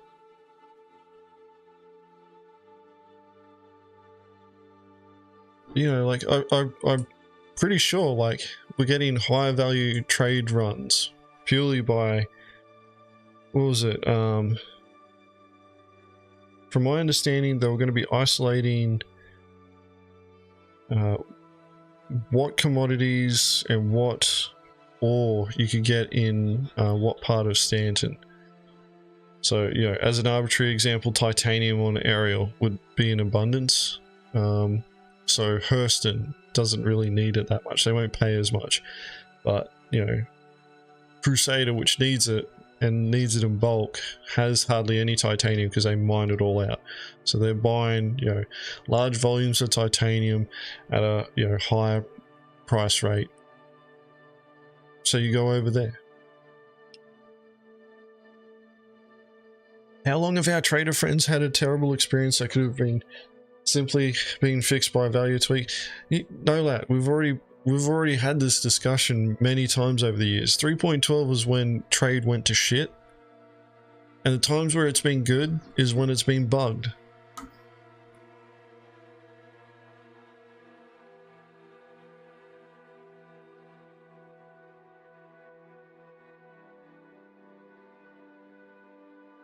Hey, it's Buzzcut. No worries, man. You had a really strong start. We actually liked that a lot.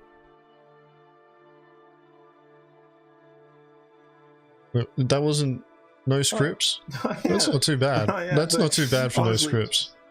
Honestly, the first minute was wild, dude. That was actually possibly the best minute of Star Citizen content I've seen all week. It was pretty good. Fucking loved it. It was just like fucking a punch in the face.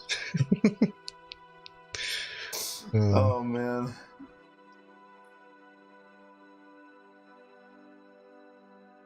Sorry, I'm just pouring myself a drink.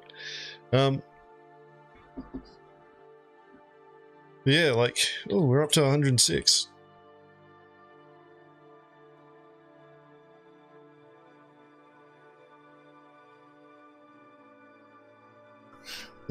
The thing is that we're already starting to get some of these experiences happening.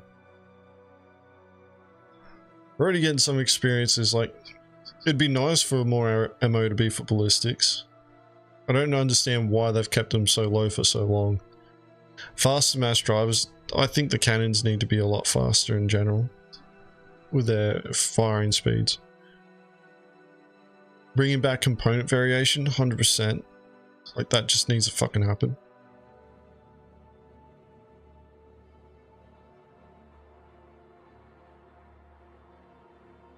No worries, Buzz. We appreciate the video, man.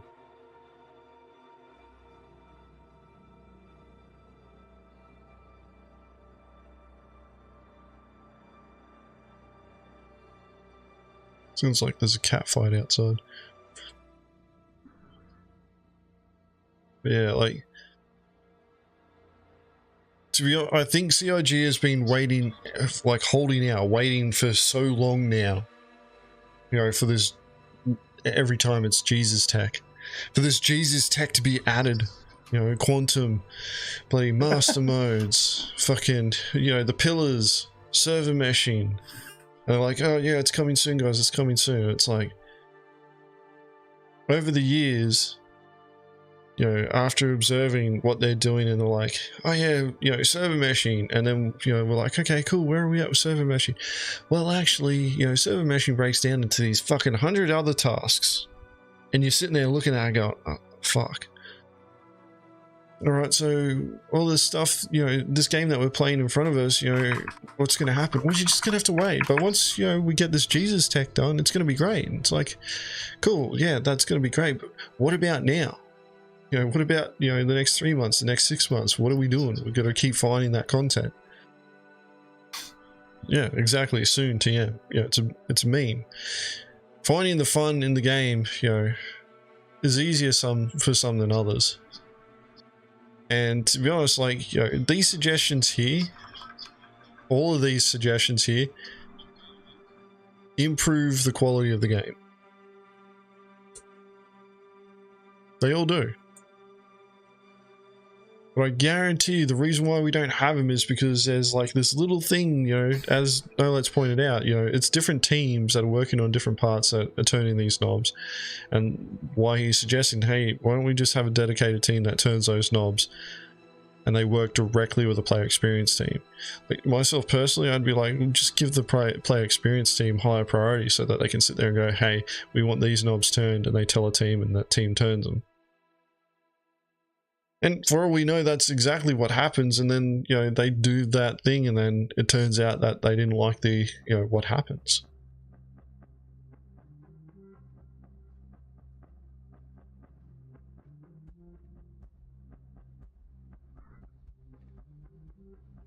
Team like this would also give them insights into what things to prioritize for the short term. That's what the player experience team is supposed to do. You know, like they're supposed to be collecting information from players and then passing this back. What, some of this is already supposed to be happening. And, you know, without knowing everything that CIG is working on, we don't know if they're going to be, if they've already thought about a lot of this. I'd like to think, and, you know, fucking taking a fucking hit of bloody hopium here. I'd like to think that CIG has enough, not insight, self-reflection that, no, that's probably the wrong word. Like, they're not stupid. They understand what they want to do. They understand what they're trying to achieve. The problem is that the pathway getting there isn't as clear. It's like looking at the fucking top of a mountain, but in the dark. You can see the top of the mountain, you can see the shape of the mountain, but you can't see, you know, the path that takes you to the top. You gotta find it. There could be rocks and fucking trees and jagged shit and all that sort of stuff in the way that you're not going to see, and you know, fucking charging up the side of the mountain to get to the top. See the top, you just don't know what's going to be in front of you to get there.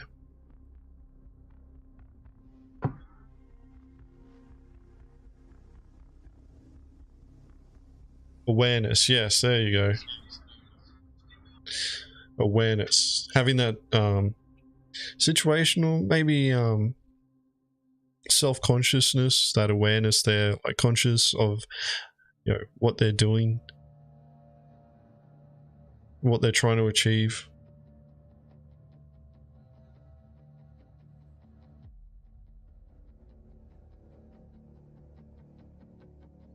And I think for a lot of us, like we've been playing this game for so long, and we get like little increments of content, you know, little increments, and we all want more. And there's nothing wrong with that.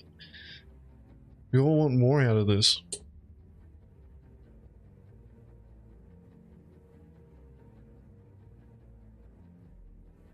You know, just hurry up and finish the fucking game, Chris. That's really what this is all about. Like, we all just want them to hurry up and finish the fucking game. We're looking for any little ways that we can go, you know, like, can this, you know, bring this a little bit closer? Can this make it a bit more playable so it's a bit more bearable? Until then.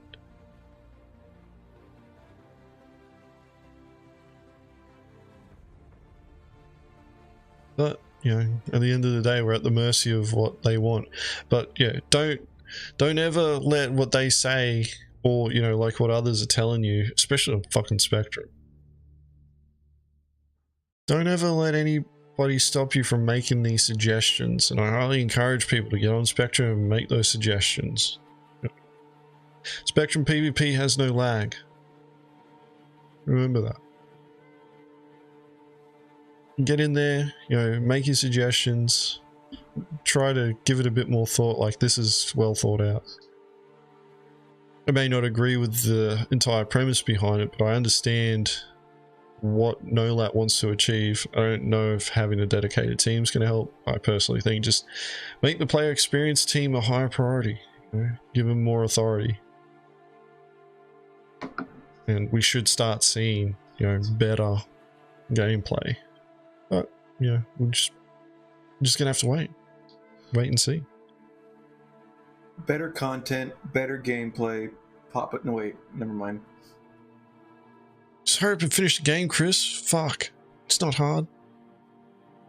Pretty sure there's a Unity tutorial out there that you can fucking modify to make Star Citizen. It's always funny, bloody telling developers that. Oh, but there's a Unity tutorial there, and just fucking hearing them groan. It's the best.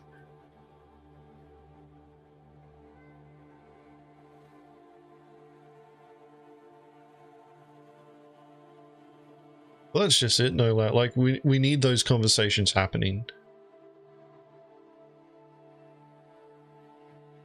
We need to, buddy, you know, like, be putting that in front of CIG and getting the community talking about it, as opposed to them fucking whinging, oh buddy, you know, your game's broken, fucking there's too many PvP missions, or you know, there's not enough PvE stuff, or you know, like my friends are embarrassed because I brought my friends into this fucking alpha game, and you know, the game doesn't work even though we know it's an alpha.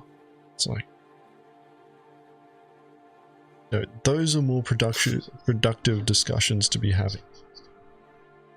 That's what CIG needs to see more of.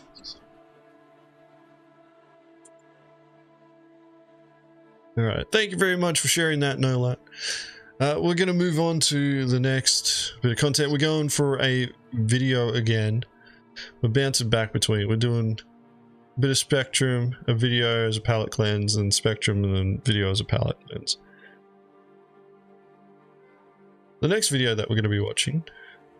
fuck. Who's this coming from again? I do not have the name of this person. I feel bad. What the fuck is this? Agens! I'm going to link the video for you guys, and you're all going to tell me who it is.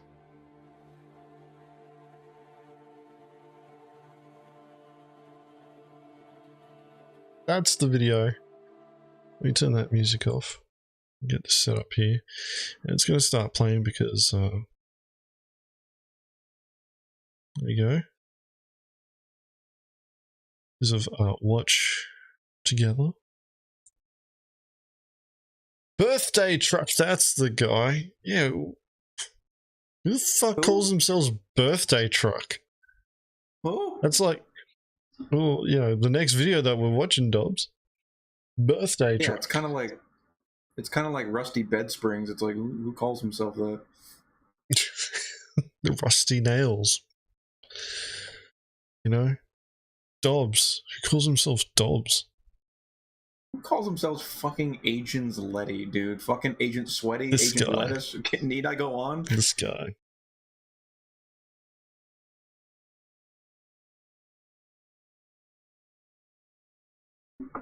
So, yes. Rough service. Suspicious stamp patch. Jesus. Have you guys all found the same name generator or something?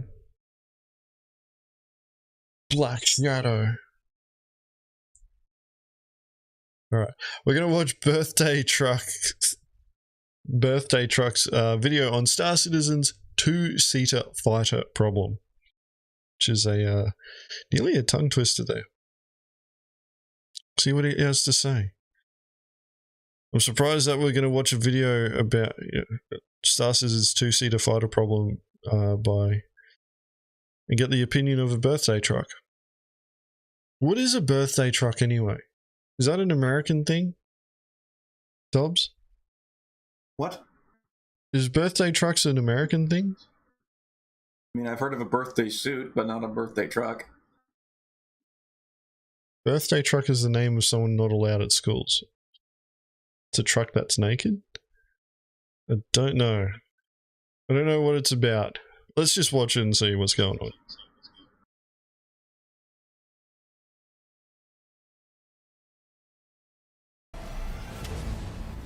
CIG's heavy two-seater space superiority craft are designed for the wrong kind of dogfighting. Top-mounted turrets, rear-seat radar weapons officer-style co-pilots, and co-pilot remote-controlled weaponry, all elements of conventional aircraft and armor, are design choices unfit for Star Citizen's dogfighting.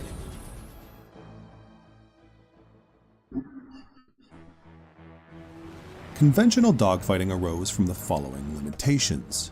Aircraft require forward thrust for flight, they cannot add strafe inputs, they cannot decouple, and they are entirely subject to airflow and energy to maneuver.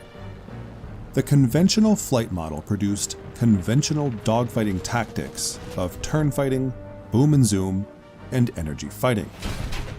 Turn fighting tactics, often our default image of dogfighting, involves aligning and maintaining the aircraft behind a target.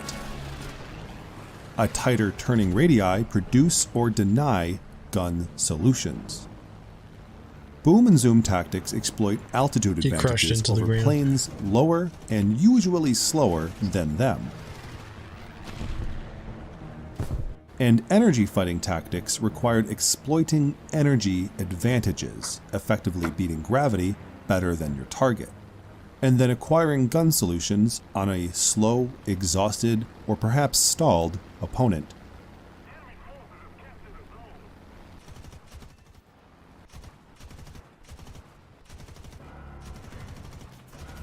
But Star Citizen and Squadron 42 operate in a Newtonian flight model, an environment where spacecraft don't require forward thrust to fly and may hover. Is this a Star They Wars can song? add strafe Music input, from they can decouple and maintain control, and aren't From The Empire Strikes entirely Back? subject to atmosphere and airflow to maneuver.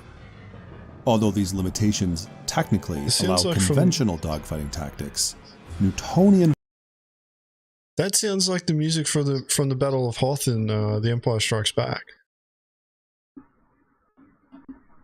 Does it? Yeah. Because at the start of You're it, distracting me, Agens. just picked up on the music. I'm half listening to what old mate's talking about. He's going into a history lesson about the flight model for Star Citizen. flight models enable, incentivize, and reward Which is true. other superior dogfighting tactics. In conventional flight models, turn fighting tactics risk overshooting or stalling.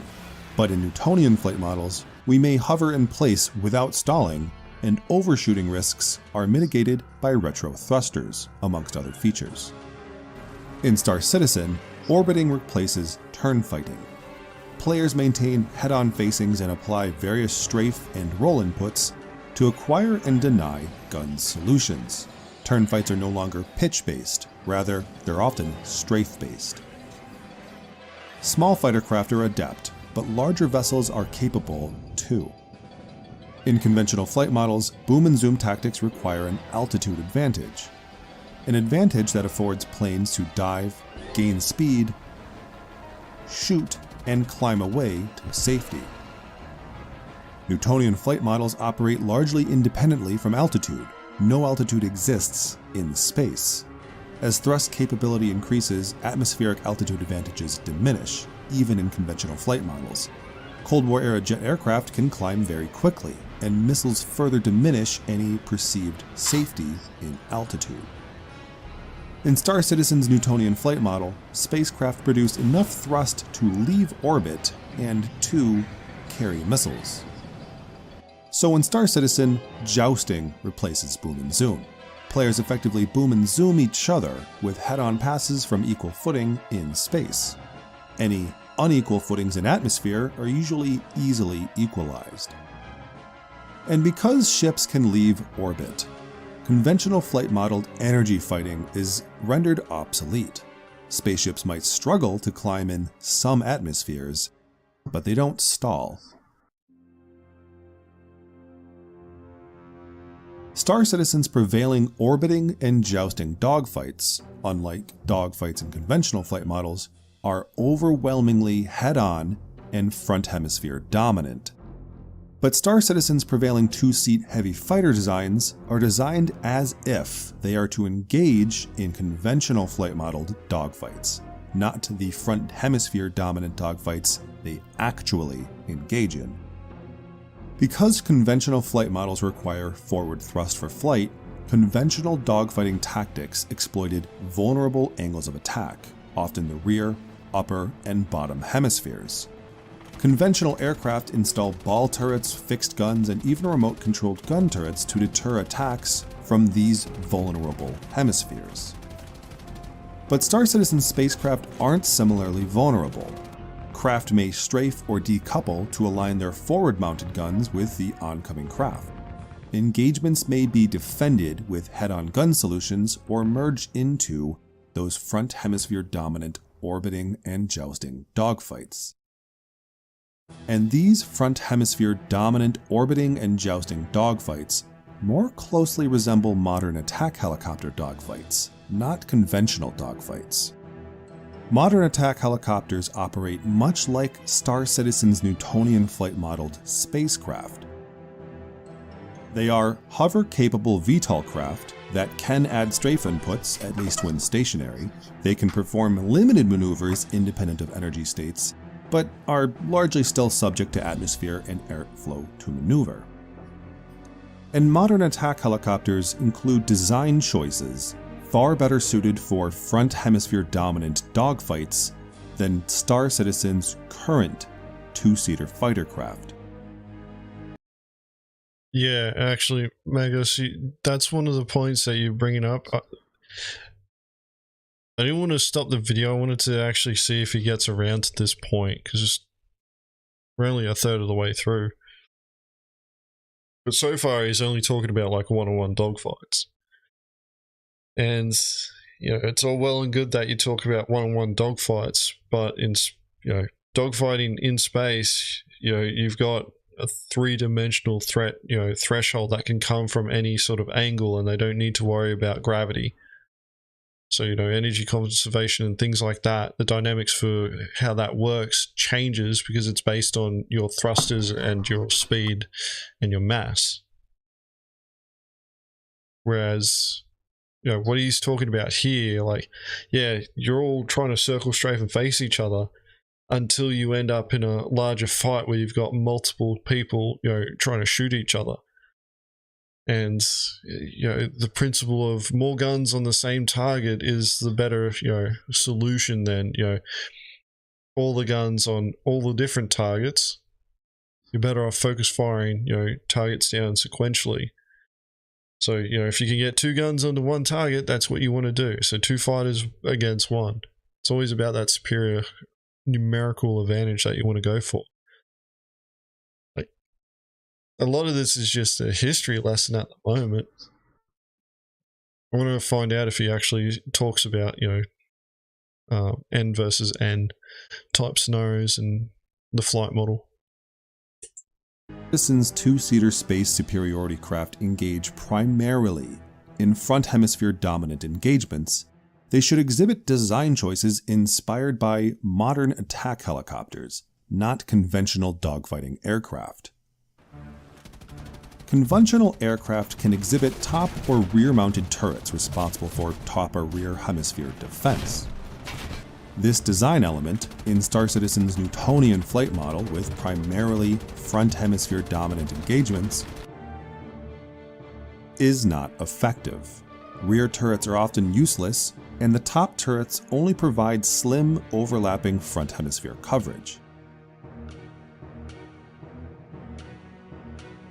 In contrast, modern attack helicopter-styled gimbaled chin turrets offer wide overlapping coverage of the pilot's front hemisphere and, thus, are a more effective design choice for Star Citizen's primarily front hemisphere engagements.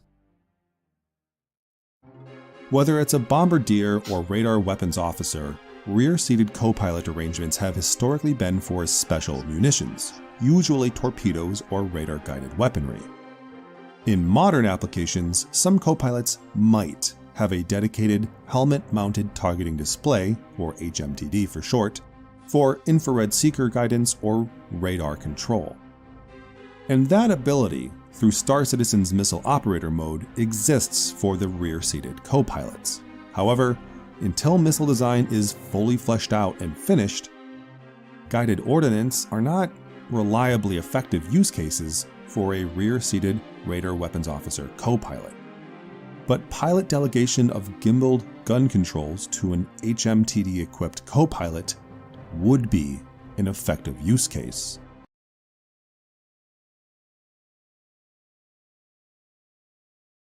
So one of the problems that a lot of players have with, you know, the current flight combat model, especially when they've got turret gunners, and they complain about this a lot, especially if they can't control the weapons, because they're flying and they also want to be able to shoot what they're, you know, what they're essentially looking at. So handing the guns that are facing, you know, the direction that the pilot's looking and maneuvering the ship over to the co-pilot to use is, you know, like, may fit real-world applications in the sense of like using a helicopter there, because normally that's a lot more complex of a machine to be flying than what we do in Star Citizen. They've simplified it a lot for us. But from a gameplay experience, players would just hate it. They literally would hate that. They would be like, I want to be able to control my weapons. It's actually one of the complaints about the Retaliator. You know, like there's no pilot-controlled weapons there. You're relying on your turret gunners to keep you alive. You control the torpedoes, but a lot of players, they don't like using the Retaliator for that specific reason. Yeah, you got the Carrack as well. But it makes sense. It makes sense that those ships don't have pilot-controlled weapons. I'm okay with that, but I know for a fact, like, players complain about it. They want the ability to control the weapons because where they're looking is where they want to shoot. And, what, we're still... Have we hit the halfway point? Yeah, we're just over the halfway point. He still hasn't brought up NBN combat scenarios yet. So let's keep watching and see what else he has to say. Currently, most pilot-controlled weaponry is either all fixed or all assigned to a very narrow auto-gimbal system. Gimbaled weaponry in Star Citizen exhibits far wider coverage in the manual targeting mode, and given control to a dedicated HMTD-equipped co-pilot, they could acquire front hemisphere gun solutions far better than the pilot. This ability is already halfway coded in. The Super Hornet co-pilots may, without HUD assistance, enter that manual targeting mode and control the top ball turret.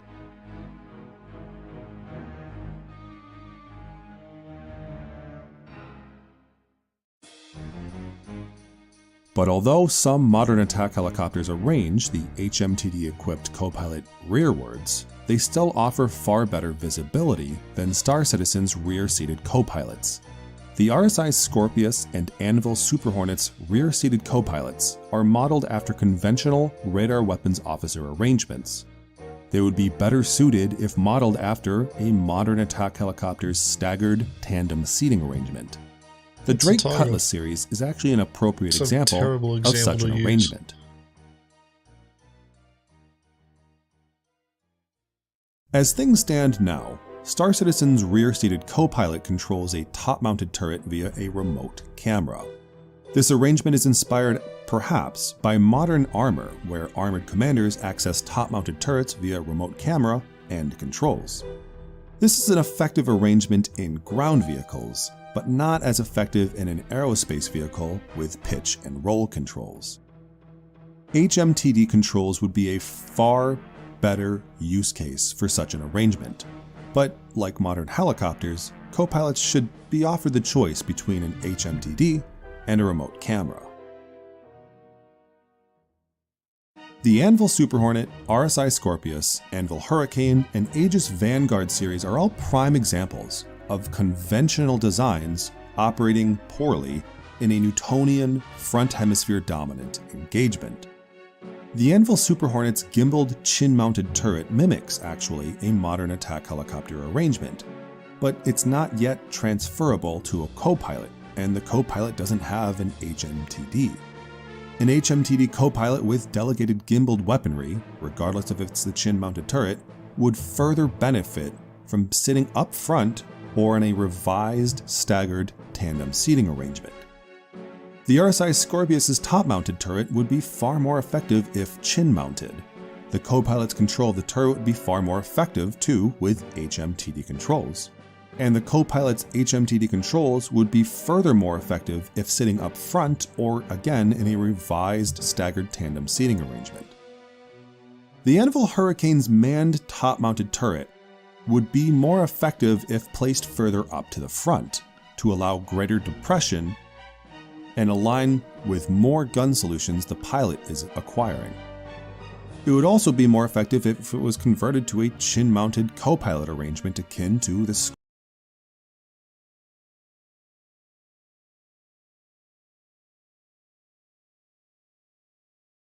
It's like this guy completely forgot that Star Citizen is a fucking MMO. And he's just been playing Arena Commander dual mode.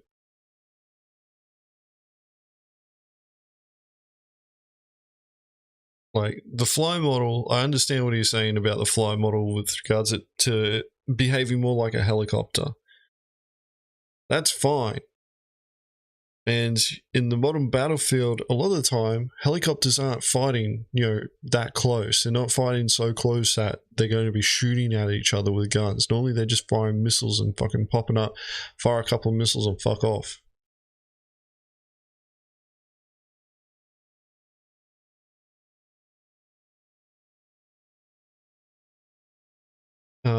But yeah, like, Orban has the point there, like, attack helicopters, chin-mounted turrets to attack ground turrets. They have missiles for fighting other helicopters.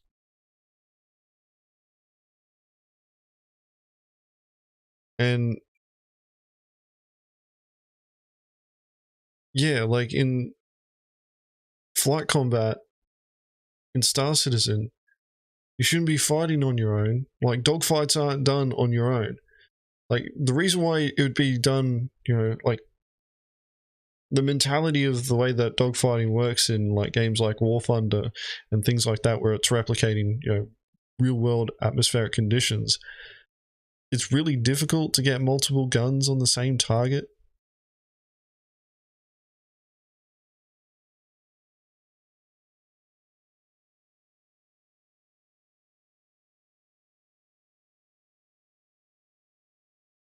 But the fact of the matter is that,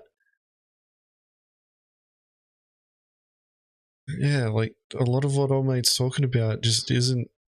It's like he completely has disregarded the fact that you're going to end up with multiple fighters fighting each other at the same time, and they're all going to get shot, like, you're going to get shot at from multiple angles.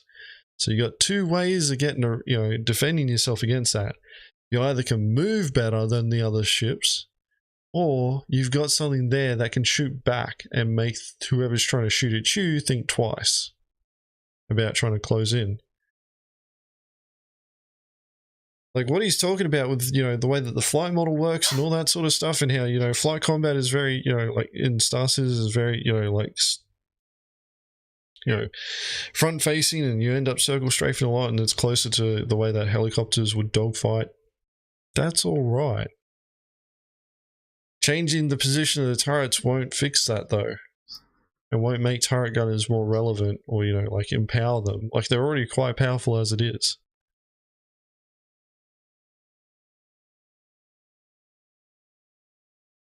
But yeah, like,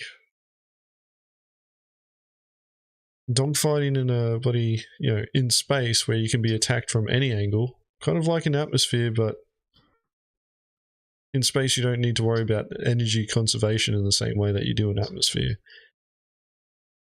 The behaviors are going to be different.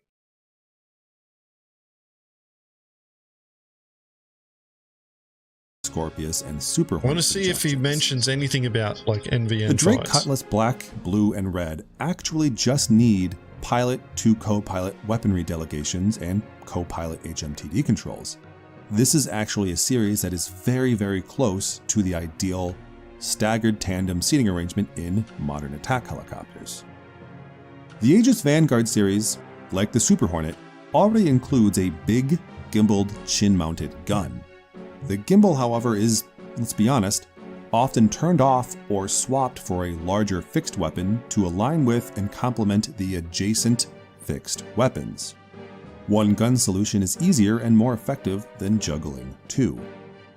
Although the Vanguard's top-mounted turret aligns with its win-outnumbered engagements design, its overlapping coverage of the pilot's front hemisphere is obscured by the turret itself, thus limiting its ability to contribute to the pilot's dogfight. The Vanguard series needs a second-seated co-pilot with HMTD control of the ship's keystone feature, that big, gimbaled chin weapon. Without second-seat HMTD co-pilots, I fail to envision Vanguards realizing their frontline space superiority fighter, troop dropship, or long-range missile sled designs. Also, 2 beds implies that both crew would sleep at the same time. So wouldn't a 3-person crew make more sense so that 2 can sleep while the third pilot pilots the ship and, like, stands watch or something? It's a long-range frontline superiority fighter, and it implies long travel times and winning dogfights and a co-pilot akin to like a modern-day long-range superiority fighter. It should be a 3-crew fighter. It needs a second seat. But why care? Currently, Star Citizen's Player 2 co-pilot and manned turret isn't effective, and because they're ineffective, they're not very entertaining. Assuming the features are present and working, co-pilot responsibilities only include shield and power management, air traffic control, and missile Probably operator gonna get mode, DMC'd for this. none of which are currently effective as they should be. And because they're not effective, they're not really entertaining. What's left, Player 2 manned and remote-controlled turrets aren't effectively placed to help contribute with the pilot's dogfight. They should be placed ideally in a gimbaled chin mount. Co-pilots should receive delegation of other gimbaled weapons too, perhaps through HMDD controls. Is this guy being fucking dogfighting with turrets in Star Citizen yet? Like, has he actually done it?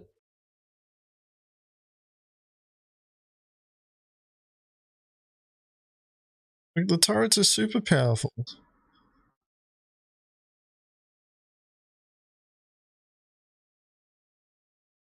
I don't get it. They should sit up front or in a staggered tandem arrangement mimicking modern attack helicopters.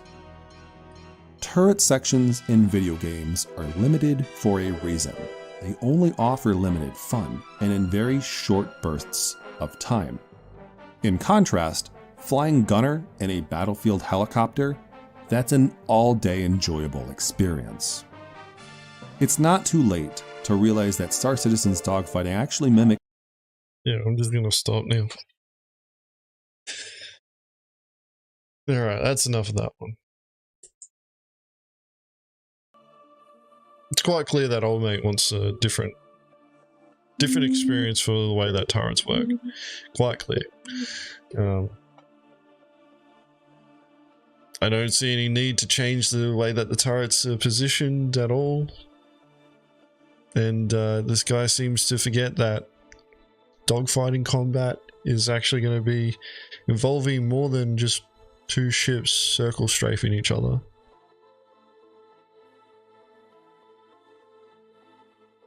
And I don't see it as a two-seater fighter problem. I just see this as this nerd wants fucking bloody Star Citizen to behave more like attack helicopters. Yeah, why not? Yeah, cool. Yeah, no, sweet. Alright, let's move on. Let's move on because we're running low on time.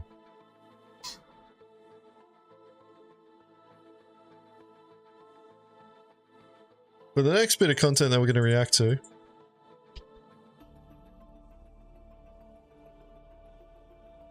is this. Spectrum Post. It's already been locked, so we can't do anything about it. I hate you, Agens. I hate you for making me react to this. I hate you! Good. It's by San Holo. Echo. Okay. So, can't Picard palm it or anything like this, but it actually got closed pretty quick. Knight Rider was right on it. But San Holo, where in the RSI literature does it say that the universe will be a free-for-all for gankers? The literature, guy. Let's read the fucking literature. Literature. I keep seeing the same apologists rationalizing their toxic in-game behavior, ganking because they face no consequences for their actions and pretending they are Johnny Depp. What's wrong with that? They rationalize largely by saying, you should have known what you were paying for. And then some variation of the spiel that piracy will be in allowed game mode. Not will be, it is. Yes, the post is locked. I'm just pointing this out. April 26, 12 past 6 a.m. for me. And it was locked at April 26, 6:22 a.m., 10 minutes. It was up for 10 minutes. Alright, let's keep going. However, in the literature and ads for the game, where does it say you can exploit the lack of in-game policing or even functioning criminal systems by ganking unarmed players and facing no serious consequences? Bully as much as you want. It's fine. It doesn't say that anywhere. Doesn't have to. I bought into the game in 2018 and none of what I had seen was some player carrying a box back to their ship and getting shot in the back. Did I not watch enough promos? No, you did not. The stuff I watched and bought into was flying cool ships in a scale of environment where you could see the ship outside the window of the spaceport. It was the spectacle. Also, it was to support an effort outside the major AAA studios, most of whom should not be supported. Fucking screaming. I can hear it, dude. Echo. Before you say I'm whining, oh, we've already been saying it.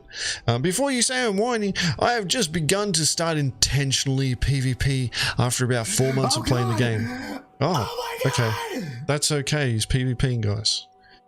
What I have learned is that most of you run and hide at the first sign of anyone who actually wants to fight. I have not had a bad time PvPing whenever I was intending to win or lose. I have some respect for the ones who get bounties so they can lay clever traps, but notice those aren't the ones here rationalizing their behavior. They are more like, well, gotta break a few eggs to make the omelette, where the omelette is their trap for bounty hunters or a steady stream of willing PvPers. Otherwise, accept the fact that you are abusive, toxic people don't want, or that you are abusive, toxic people don't want to play with you, and what you are doing is almost never clever, and the typical sniping behavior of a coward who knows deep down they can't win a fair fight, or even an unfair one where the other person is prepared. There are plenty of games which are more conducive to PvP, but none so imbalanced that you can gank other players with impunity, which is what you want. Absolute power at no cost. Winning as long as you get to define what that means. Hurting others because someone hurt you. No, real PvP games have systems of equity and fairness in place, rules of engagement, policing systems. You don't want any of that because you want a shortcut. The rest of you can read this to understand them better. The truth about why do bullies bully. I'm almost done, Dobbs. One more. I don't really know why some simple fix is not in place, like a parallel bounty system for player killers, perhaps with more crime stat persistence. Eye for an eye, can't log out in Clash at the end of your session. However, it reeks of some kind of psychological experiment being done to us. In the meantime, I am starting my own kill on site list. Alright, I'll bite. Do you... I clicked the link. It's a BetterHelp. You guys know BetterHelp, right?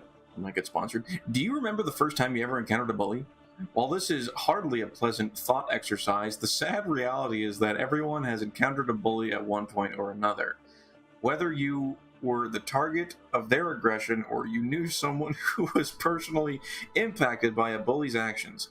Sadly, some people's first experience with bullying began in kindergarten. As in the tragic case of this little boy who experienced horrific abuse at school when he was only 5 years old. Now what is a bully? For starters, it's important to begin by learning more about what bullying really is. Put simply, a bully is someone who is physically or verbally abusive to someone else who has repeatedly used manipulation or aggression to control another person, creating a power imbalance. This behavior could include, but not limited to, name-calling, cyberbullying, and other verbal put-downs designed to lower a person's sense of self-worth. It may also escalate to harassment, threats, and even physical harm. Bullying can have real and lasting consequences, leaving survivors feeling ashamed and isolated. Dobbs is bullying me with this article. Yes, he is. He is bullying all of us right now by reading this out. Well, yeah, we gotta know. Look, this guy generously put it in the fucking post. I think we should not bully him by at least giving him this post the time of day, Agens. Nah, we don't. Like, this guy set a record, 10 minutes. I'm still surprised CIG just didn't delete it though. Like, they locked it. Like, this guy's literally just having a fucking cry. that people aren't playing the game the way that he wants. Well, we say he, they. We don't know if they're a female or not. Maybe they're gender fluid. We don't know. Oh Christ. They saying, you know, like, you're not playing the game the way that I want you to play the game, and that makes you a bully because I don't like the way that you're playing the game. Isn't a KOS list a super no-no? No, that is only on Spectrum. That rule only applies to Spectrum. If you fucking make a KOS list on bloody Guilded, Discord, anywhere that isn't an RSI platform, CIG can't do shit. Just don't paste it to Spectrum. That's it.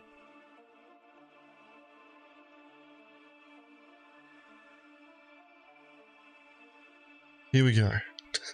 The comments. Like, there wasn't many, because it was only up for 10 minutes. Ganks and surprise attacks are allowed. It's that simple. Totally legitimate gameplay. Plan accordingly. The OP. Your response is repulsive. Are you able to understand that this position causes people to not want to invest in this game company? Good. I say good. We see this comment in our fucking videos a lot. There was a recent comment. Somebody was saying, the more I watch your videos, the more I don't want to play this game. And I have to resist the urge to write in there, good, we don't fucking want you. Elite Dangerous is that way.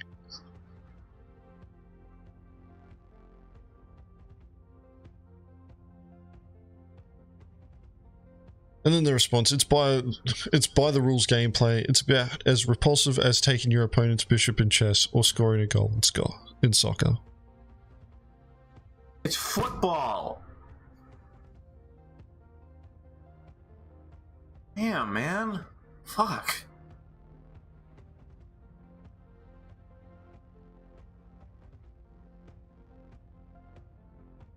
Yeah. San Holo. Fucking crybaby. That's all I can really say. I just wanted to share this with you guys. I thought it was impressive that they got their thread locked in 10 minutes. Not deleted though. I don't understand why this is allowed to stay up, but my fucking post wasn't. But Two hey. words for this man. Bitch made. San Holo, a fucking bitch. And they should get out of this community because this person and people like this person do not belong in Star Citizen. They need to go away. Go. Gone. Bye-bye. See you later. Fuck off. We don't want you here. Nobody in this game likes your attitude, and the people that do don't belong here either. Bye. Yeah, this sort of fucking mentality already killed one game. It's called Elite. It used to be called Elite Dangerous, now it's just Elite. 'Cause that's all it's about. Just being elite. The game had so much more potential, but people like this killed it.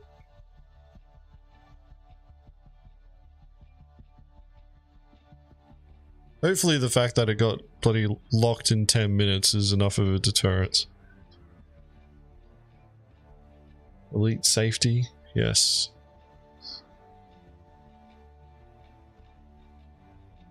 Alright. Wait, he's on probation. What is he? Yeah, he's on fucking probation. Oh, to the end of this month, he's on probation. May, or to the end of May. Yeah. Oh, he must have kept going then. And then got other threads deleted. Alright. We need to keep the ball going though, Dobbs. We need to move on to the next thing. Because we don't have much time. Dobbs, we don't have much time left. Fine, dude. Fucking whatever, dude. Just fucking You do know, it then, man. Calm down, alright? I'm just trying to keep the ball rolling. Trying to you know, stick to timing so that we set this up right and we plan this well so that when we finish here, the next bit of content for everybody here is ready to go. And you'll be there ready to watch it. And I'll be going to sleep because I've already watched it.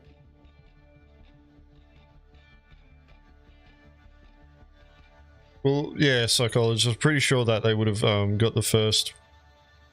They would have been given a warning when they would have had that thread locked, and they would have been told, you know, like, you shouldn't be encouraging people to make. Well, pretty much what his Night Rider said in the comment there, but old mate probably would have tried kept pushing it, and yeah, he ended up, you know, getting a vacation, which is funny.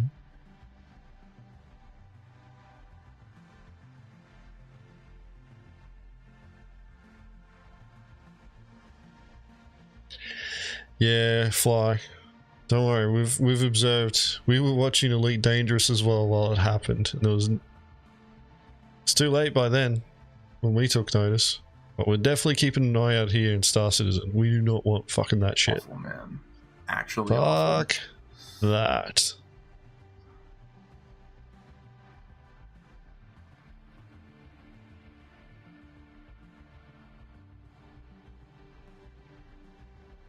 The best person to dispel a lot of these fucking, you know, delusions amongst the community where Star Citizen is a PvE only game and all that sort of shit is Chris Roberts. I mean, he needs to put the titles down, you know, and go, you know, if it's PvA, like, we know it's got a heavy PvE leaning, but PvP can happen anywhere. But you got to be prepared to face the consequences. Conflict is at the center of Star Citizen. That's the key to remember. Guess what, dude? What? Jumptown 2.1 debuts May 5th. Oh, yeah. Jumptown is reopening its doors once again this weekend, but you might notice a few key differences from the last time you visited. We've upgraded the Jumptown dynamic event further with a myriad of improvements. These new labs have a totally redesigned interior. What? Reimagined as a circular floor plan that conveniently comes with fewer doors, making for better sight lines and shooting lanes. A second dispenser can also be found for more expedient drug protection. The entire operation has doubled in size with a second entrance and... What? That's just a copy and paste from the last time they fucking updated Jumptown. Oh yeah, I know. Oh, that's why you're reading it out. Are you being ironic again, Dobbs? Yes, I'm being yes. Thank you for noticing. Okay, cool. Just making sure. Sometimes it's hard to tell with you, Dobbs. Do you know that? Yes. You know that it's sometimes hard to tell. And I would argue that's the point. Good. Alright, guys. Jumptown 2.1 is starting again, even though CIG introduced a new PvP mission. Jumptown 2.1 needs to be tested. And you know what that means. Shitty server performance and wait, is that in the live build? Is that in the live build or PTU? Jumptown 2.1. Doesn't say right off. Yeah, it doesn't say here. Well, regardless, I know Mario's just going to be fucking bloody fapping hard, getting ready, positioning all his fucking kit live. It's going to be the live build. Alright, well. Cool. We might get some piracy in. Holy shit, Xenothreat. Xenothreat fucking nearly killed piracy. Do you realize that fucking fractional trading bug was amazing for piracy? I was surprised when I heard of Space Cutlet and bloody Moist Noodle and that complaining about it. Because I'm sitting there like, we have gotten so many fucking targets. It's amazing.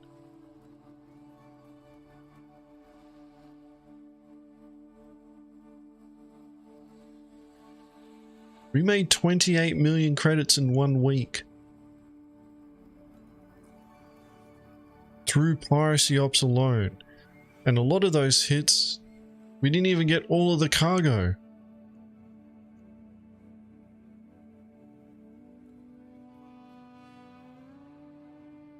Alright. Anyway, Jumptown 2.1, May the 5th.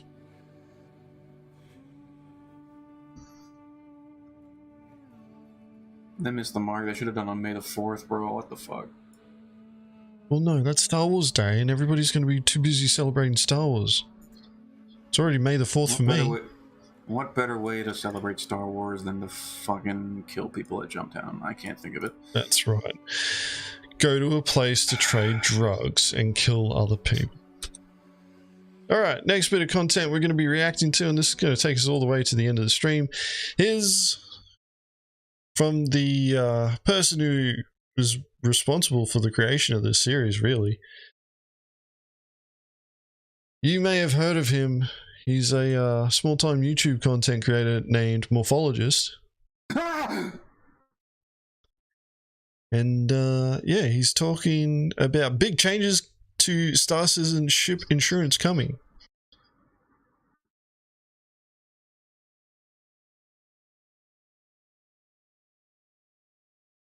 So, let's do this. Whether it's a giant reclaimer or a starter ship, losing your ship in today's version of Star Citizen really doesn't matter that much beyond losing some time at an ASOP terminal waiting for your insurance claim. Jesus, what really matters today instead is what you were wearing and what... Whether it's a giant reclaimer or a starter ship, losing your ship in today's version of Star Citizen really doesn't matter that much beyond losing some time at an ASOP terminal waiting for your insurance claim. What really matters today instead is what you were wearing and what cargo you might have had inside your ship. But that ship? No worries, you'll get it back in a second for no charge. But not for much longer, or so it would seem. Melon. Melon. Yeah. It's Watermelon. He's sitting on the panel right there. If you are one of the people who caught a little community-run Star Citizen event in Germany... Melon. Melon. Watermelon. It's Melon. Thank you. Called Con 42 last weekend, you might have heard about a big change coming very soon to ship components and ship insurance that's going to make losing a ship quite a bit more painful than it is today. And I'm going to tell you all about it in this video. And if you think I did a good job by the end and you think I deserve it, don't forget to hit that like and subscribe button to show your support. So as a quick refresher for those of you who don't currently play Star Citizen or follow it closely enough to know, the way that Star Citizen works at present is that with ships that you purchase, you automatically get insurance for them, which replaces it on destruction. Reclaiming a destroyed ship is pretty easy. You just go to an ASOP terminal in a spaceport or space station and select the ship that you want to reclaim. You can either pay a fee to have it expedited, or you can wait to get it back for free.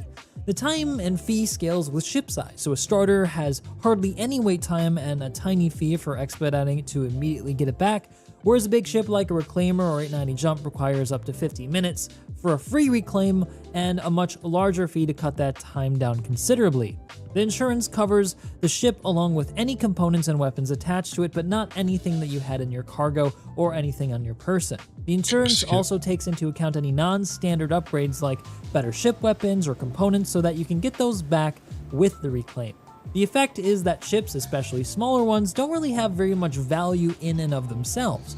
The only pain a player really feels when they die is with what they were wearing or what they were carrying in their cargo. And this tends to make it so that player activities involving cargo or needing FPS gear like bunker running or Jumptown events require that person take on a lot more risk than other activities.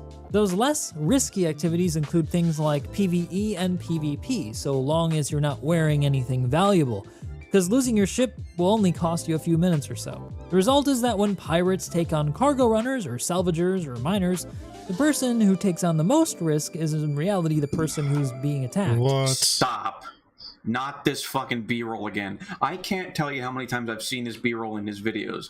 Like, this is so old. Dobbs, this is piracy. This is how piracy works, Dobbs. You stop the video, you don't use QED, you don't use EMP, you don't use damage, you stop the ship, and then they wait patiently while you use a oxy-torch attachment. The only time that you'll ever fucking use the thing to open up the door. And you use it from like 10 meters away, because apparently it has that range, and you use it to cut a hole open in the door. And when you do that, the door opens up and you'll be able to go inside and you'll be able to go to the cockpit and pull the person out of the chair and then extort them for money. You know what, Agens? Shut your goddamn mouth. Dobbs, don't you understand? I'm the leader of a pirate organization. I know what I'm talking about. And Morphologist, he knows exactly what he's talking about too, because he makes really good videos here, and he has a lot of people that have used his referral code, and he has really good B-roll, and you know, he spent a lot of time and effort into creating this B-roll here for your enjoyment, Dobbs, and all you're doing is shitting on him. And I don't think that it's very constructive to, you know, the Star Citizen community to be shitting on Morphologists like you are right now. Because shut up. Fuck it was becoming a struggle to keep going. All right, let's keep watching this, because it's not a long video. Prison, sadly, isn't too much of a deterrent, especially if you see bring how them he's a local cutting the comrade, line? which basically That's records so crime. So if you kill stupid, someone with that man. down, it doesn't count. Which brings us to now the information that we got that I hinted Yes, to Mario, at the it's beginning live. of this video from an event in Germany called Con 42, which flew mostly under the radar. Attendance was actually really impressive, and no doubt it was due to the very high quality hosting and the amazing question and answer panel with 3 very big people over at CIG, the developers behind Star Citizen. They hosted Yogi Klatt, senior gameplay programmer, Dan Truffin, the assistant design director for the Persistent Universe, and Thorsten Lehmann, lead systems designer for CIG. These guys are the ones that are in the weeds doing the work and know the plan for Star Citizen, so when they talk about it, they have a lot of authority. They talked about Star Citizen's future and answered a lot of questions about things coming relatively soon, which is what really caught my attention, especially the questions surrounding the next patch 319 with the feature of being able to remove, replace, and loot items and components from ships. And that's what I wanted to focus on in this video. That's what prompted me to want to even make it. See, somebody asked if CIG had any plans to prevent component value inflation from occurring on account of them being able to be salvaged from NPC ships, as they'll now have a value in the universe. The answer was quite interesting, as they went a bit beyond the question and explained further what they want to do with ship components, and that is to do exactly what they did with FPS equipment. That is to say, they want to remove some components completely from shop locations and make them only available through the loot pool through looting NPC ships and other player ships who have looted NPC ships. Dan Truffin also commented on top of this that their intention is to make some of the lootable items a great deal better than what you can find in stores, basically having a lot better attributes. Some other questions followed that weren't really that related, but eventually someone in the audience circled back to it and asked what some, including myself, were wondering after that answer. And that is, will we then be able to insure those looted rare items along with the ships as they are now? And the answer was no. The plan is to make it so that those rare items found in the world cannot be insured as they are now. So not only will you not be able to purchase them, but you'll have to be really careful about using them because you can lose them. And like if they're so rare, then they won't be able to, like, no company would be able to replace it since they're so rare. Actually, it does make sense. Well, there's another point about this, and this goes into tuning ship components. So it's an old discussion where Chris Roberts was talking about crafting, and he was like, there's going to be less crafting in the way that people are thinking of, you know, like you get 5 components, you put them together, you make something. His idea for crafting was more along the lines of component tuning, where you could actually change the properties or enhance the properties of components through the way that you constructed it.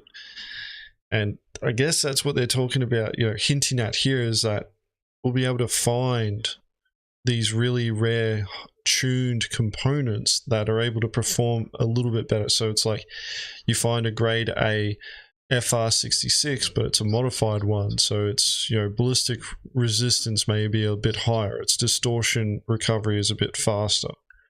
Like that's what, you know, those are the sorts of ship components that they're talking about right there, like, you know, that sort of thing. And being able to do that as a player, being able to take a component and then retune it. They also talked about doing this for FPS weapons as well. So you'll be able to find certain FPS weapons that actually, you know, a Kana that actually hits a little bit harder. Or, you know, like you might be able to, it might be better, more efficient at power management as an example.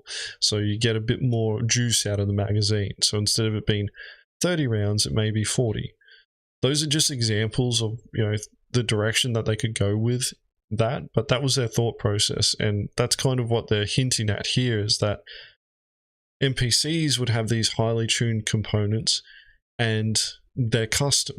They're not, you know, they're not made in a factory like all the other components, and that's probably what they're talking about there. Is like, you can't ensure it, because if you did, you wouldn't get the one-to-one replica back, because it's a highly tuned component.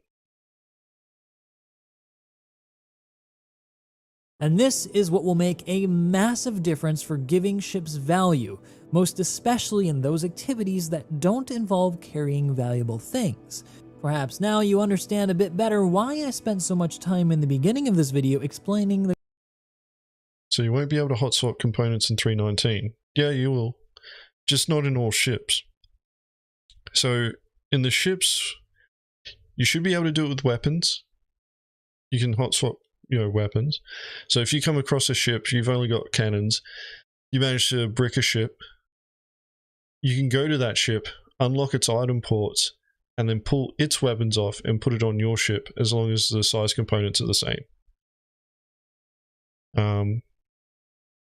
It depends on where the ship components are. If you can see the components, you can interact with those components. So in ships like the Cutlass, for example, you can't see the power plant or those shield generators or anything like that, so you can't change them. You can't hot swap them out. But in an MSR, you can. So if you come across an MSR that has a better shield generator, and you're in an MSR, you can pull your shield generator out and grab that other MSR shield generator and replace it with yours.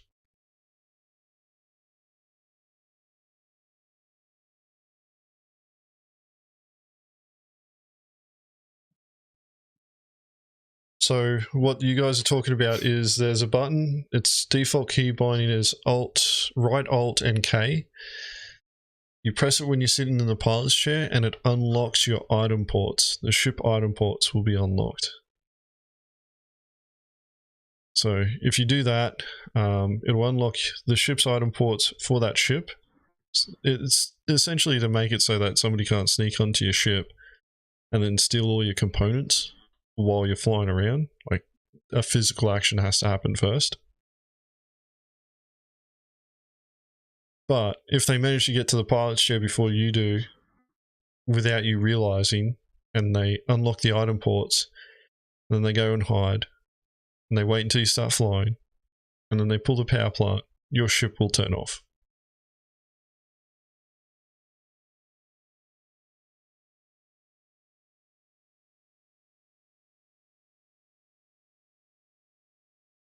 So yeah, like, you can do it. The cutter is another good example of it.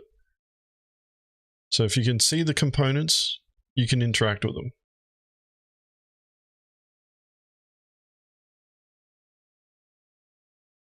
So the player doesn't get an on-screen notification.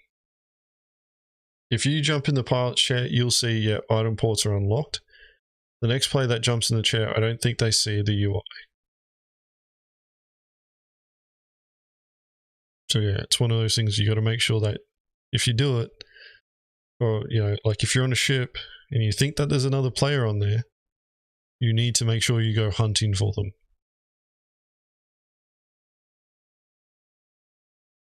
But yeah, if you got PTU access, jump in there, have a play around. If not, just, you know, watch some of the other streamers mess around with it. I'm pretty sure Space Cutlet's fucking around with it now.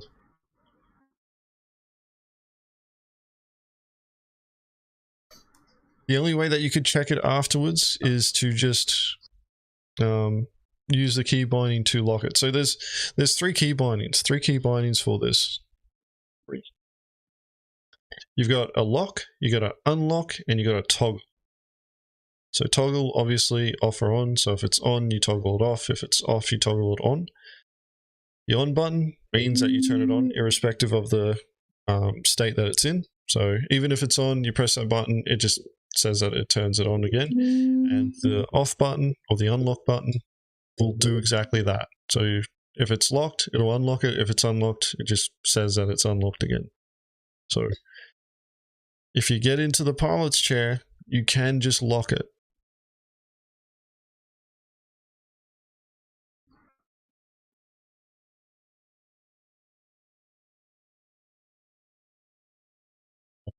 Let's keep this video going. We're almost done. The current state of Star Citizen. So let me explain then how this is going to change the game. On its surface, I'm sure many of you are looking at this with dread, as it's yet another pain you'll have to suffer through on a ship's explosion. Honestly, no. After all, some of you may recall that there was once a time where components were not insured through ship insurance, Just don't die, which resulted in W. you losing components when you died. While in theory it was a good idea, it was hated by almost everyone, as ship-related bugs causing random explosions were a lot more prevalent than they are today. I know that sounds crazy because they still happen, but trust me, it was worse. However, some important context you should know about that time is that ship components were not retrievable. Also, there were no physical cargo boxes, so really, all activities equally suffered under this system, with losing everything when you died. When a ship exploded, nothing was recoverable.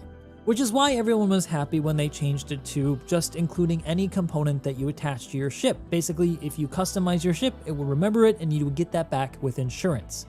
Things today, though, following 3.19 especially, will be very different than they were back then. Not only are random ship explosions less common, I know they still happen, but they're less common, but cargo can now be retrieved from ships that explode, including player gear, and soon components will be lootable and retrievable, which are very valuable. Hundreds of thousands of UEC can be looted from a ship just in components alone. Additionally, with this system, unlike before, you can now return to the site of your death and recover anything you lost, so long as you have time to get back there. On the flip side, though, it also means that there's more reward than ever for looting disabled and destroyed ships. This, under the current regime, will have the effect of creating an imbalance where attacking players have to put up very little to risk for a pretty substantial reward. Put simply, players who attack ships with valuable cargo or loot won't have to risk much of anything but their time. And this kind of already happens. If you notice, a lot of PvP players only wear the white suit that they get for free when they die, risking virtually nothing in the process.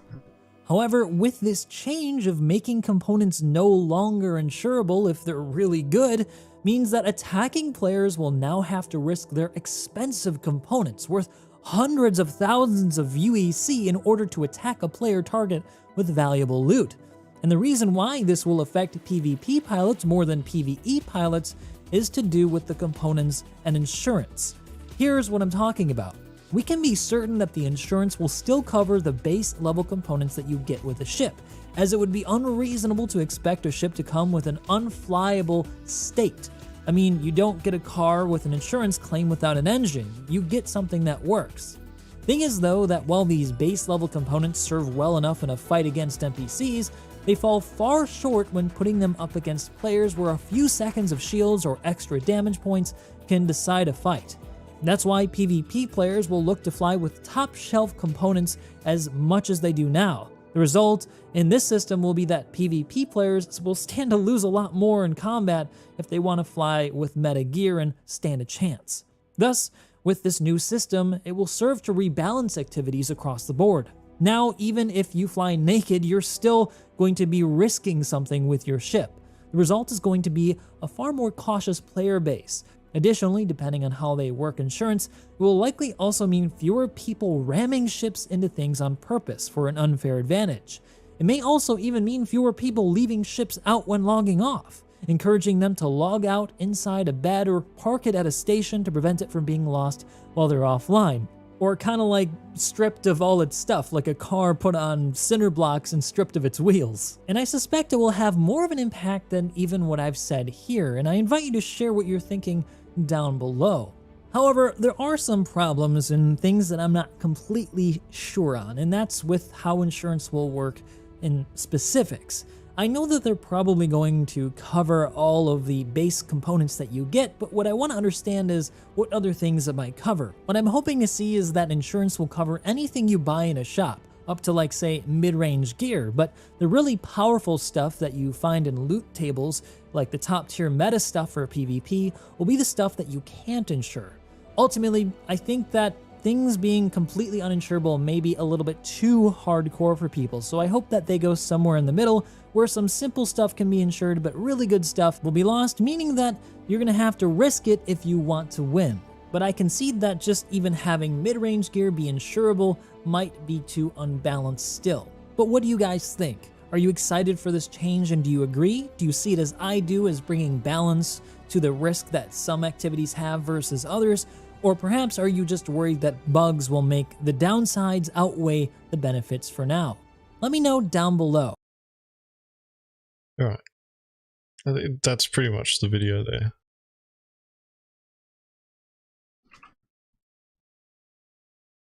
We haven't got much time. We're going to have to close off the stream pretty quick, so... There's something very important that's going to happen in about 10 minutes. I want you all to be more engaged with that than this. We've kind of already touched on what they're talking about there, though. Like, CIG is talking about highly tuned components that you can't buy. Removing some of the components from the loot table so that you know, players have to go out and loot them, I think is one of those things where it's like, you wouldn't be able to buy, you know, like the grade A military stuff everywhere. It would be limited to where you can get it from. So, you know, like they would restrict the access to it, and the UEE would be trying to restrict as much access to it. So I imagine that we're going to see grade A military components be removed from most of the stores. I hope they do. And the only way you can get it is by attacking UEE military. What I also hope to see is players stepping up to fill the capability gaps here, where it's like, all right, you know, we know that PvP players want grade A military components. Well, let's organize a group to go and, you know, set up traps for UEE military, and we go and destroy their ships or brick their ships, and we take the components out of them, and then we go sell it to the PvP players, because they can't insure those components. Like, they want the, you know, the best stuff. They're not going to be able to insure it, so there's going to be a steady stream coming through. And yeah, that's right. You know, the Merrick's Cartel and the Pack Rats are going to make a lot of Alpha UEC. But then the PvP players also need to start, you know, considering their revenue streams, which is ironic considering, like, we've now got bloody Ghost Hollow coming in, where, you know, you lock down an area, you hold 2 terminals, and you can get, you know, 100,000 payout, 100,000 credit payout per terminal. And there's 2 there, so 200,000, and then you got to wait an hour before you can do it again. But, you know what you do? You just bounce servers. Bounce server regions, go to the next one, do the same thing, rinse and repeat, and just keep doing that over and over again to build up credits. Or you just do the PvE bounties, or the service beacons. I see a lot more potential, and part of the problem is like, I can understand people going, oh, it's adding extra time. It's like, a lot of this stuff is going to happen. COG is going to introduce it, and then they'll dial it back. What I'm hoping to see is players step up.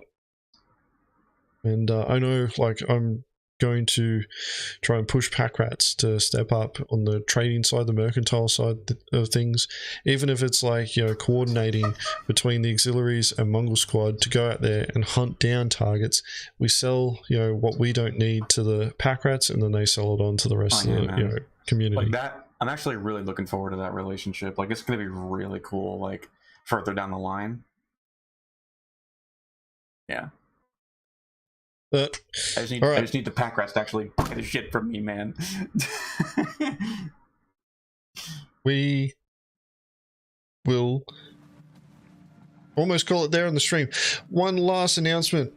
just remembered off the top of my head, guys. One of our sister orgs, you have already heard of them. A lot of them you in the chat may know of them. The Mongrel Cartel. One of their things that they do is merit trading, and they have opened up the merit bank to sell merits to the community.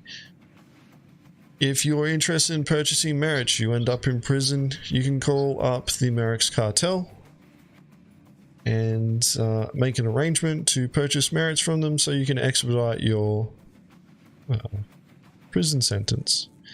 Now, currently it's only the EU bank that is active, so if you do plan on, or you're going to need merits and you're not from the EU time zone, plan accordingly, contact ahead of time, give yourself some additional time so that you can actually make the appropriate arrangements so that you can get your merits in a timely manner. Now, to get these merits, you need to go to the Mongrel Squad public gilded server. You need to verify yourself as a guest. Once you've done that, there is a channel in the public server group under the Star Citizen Games Comms category called Merit Exchange. Can't miss it. It's the only channel in there called Merit Exchange. Go there. The instructions on how to use the bot there is pinned in the channel. It's pretty simple. It'll ping the merit brokers from the Mongrel Cartel to let them know that they've got a potential customer. You contact them, they'll send you a DM, you make the arrangements, you pay the credits, they send you the merits, and you're good to go. You can waltz on out of prison. I'll just grab the link to the Gilded server. It is already in the description of this video if you're watching after the stream has finished. If you are not, and you're watching it live, I'm about to drop it in chat right here. Where is it? There it is. Copying right there. If you're in North America or in that hemisphere, I recommend both the pack rats and the cartel are looking for more NA members in administration. So both orgs are great. They do lots of cool stuff. Have a lot of cool people in their org already. But yeah, we're looking to bolster the NA membership in those orgs. So if you're NA and you're interested in either one of those organizations and what they do, feel free to sign up. It takes nothing to sign up and be a part.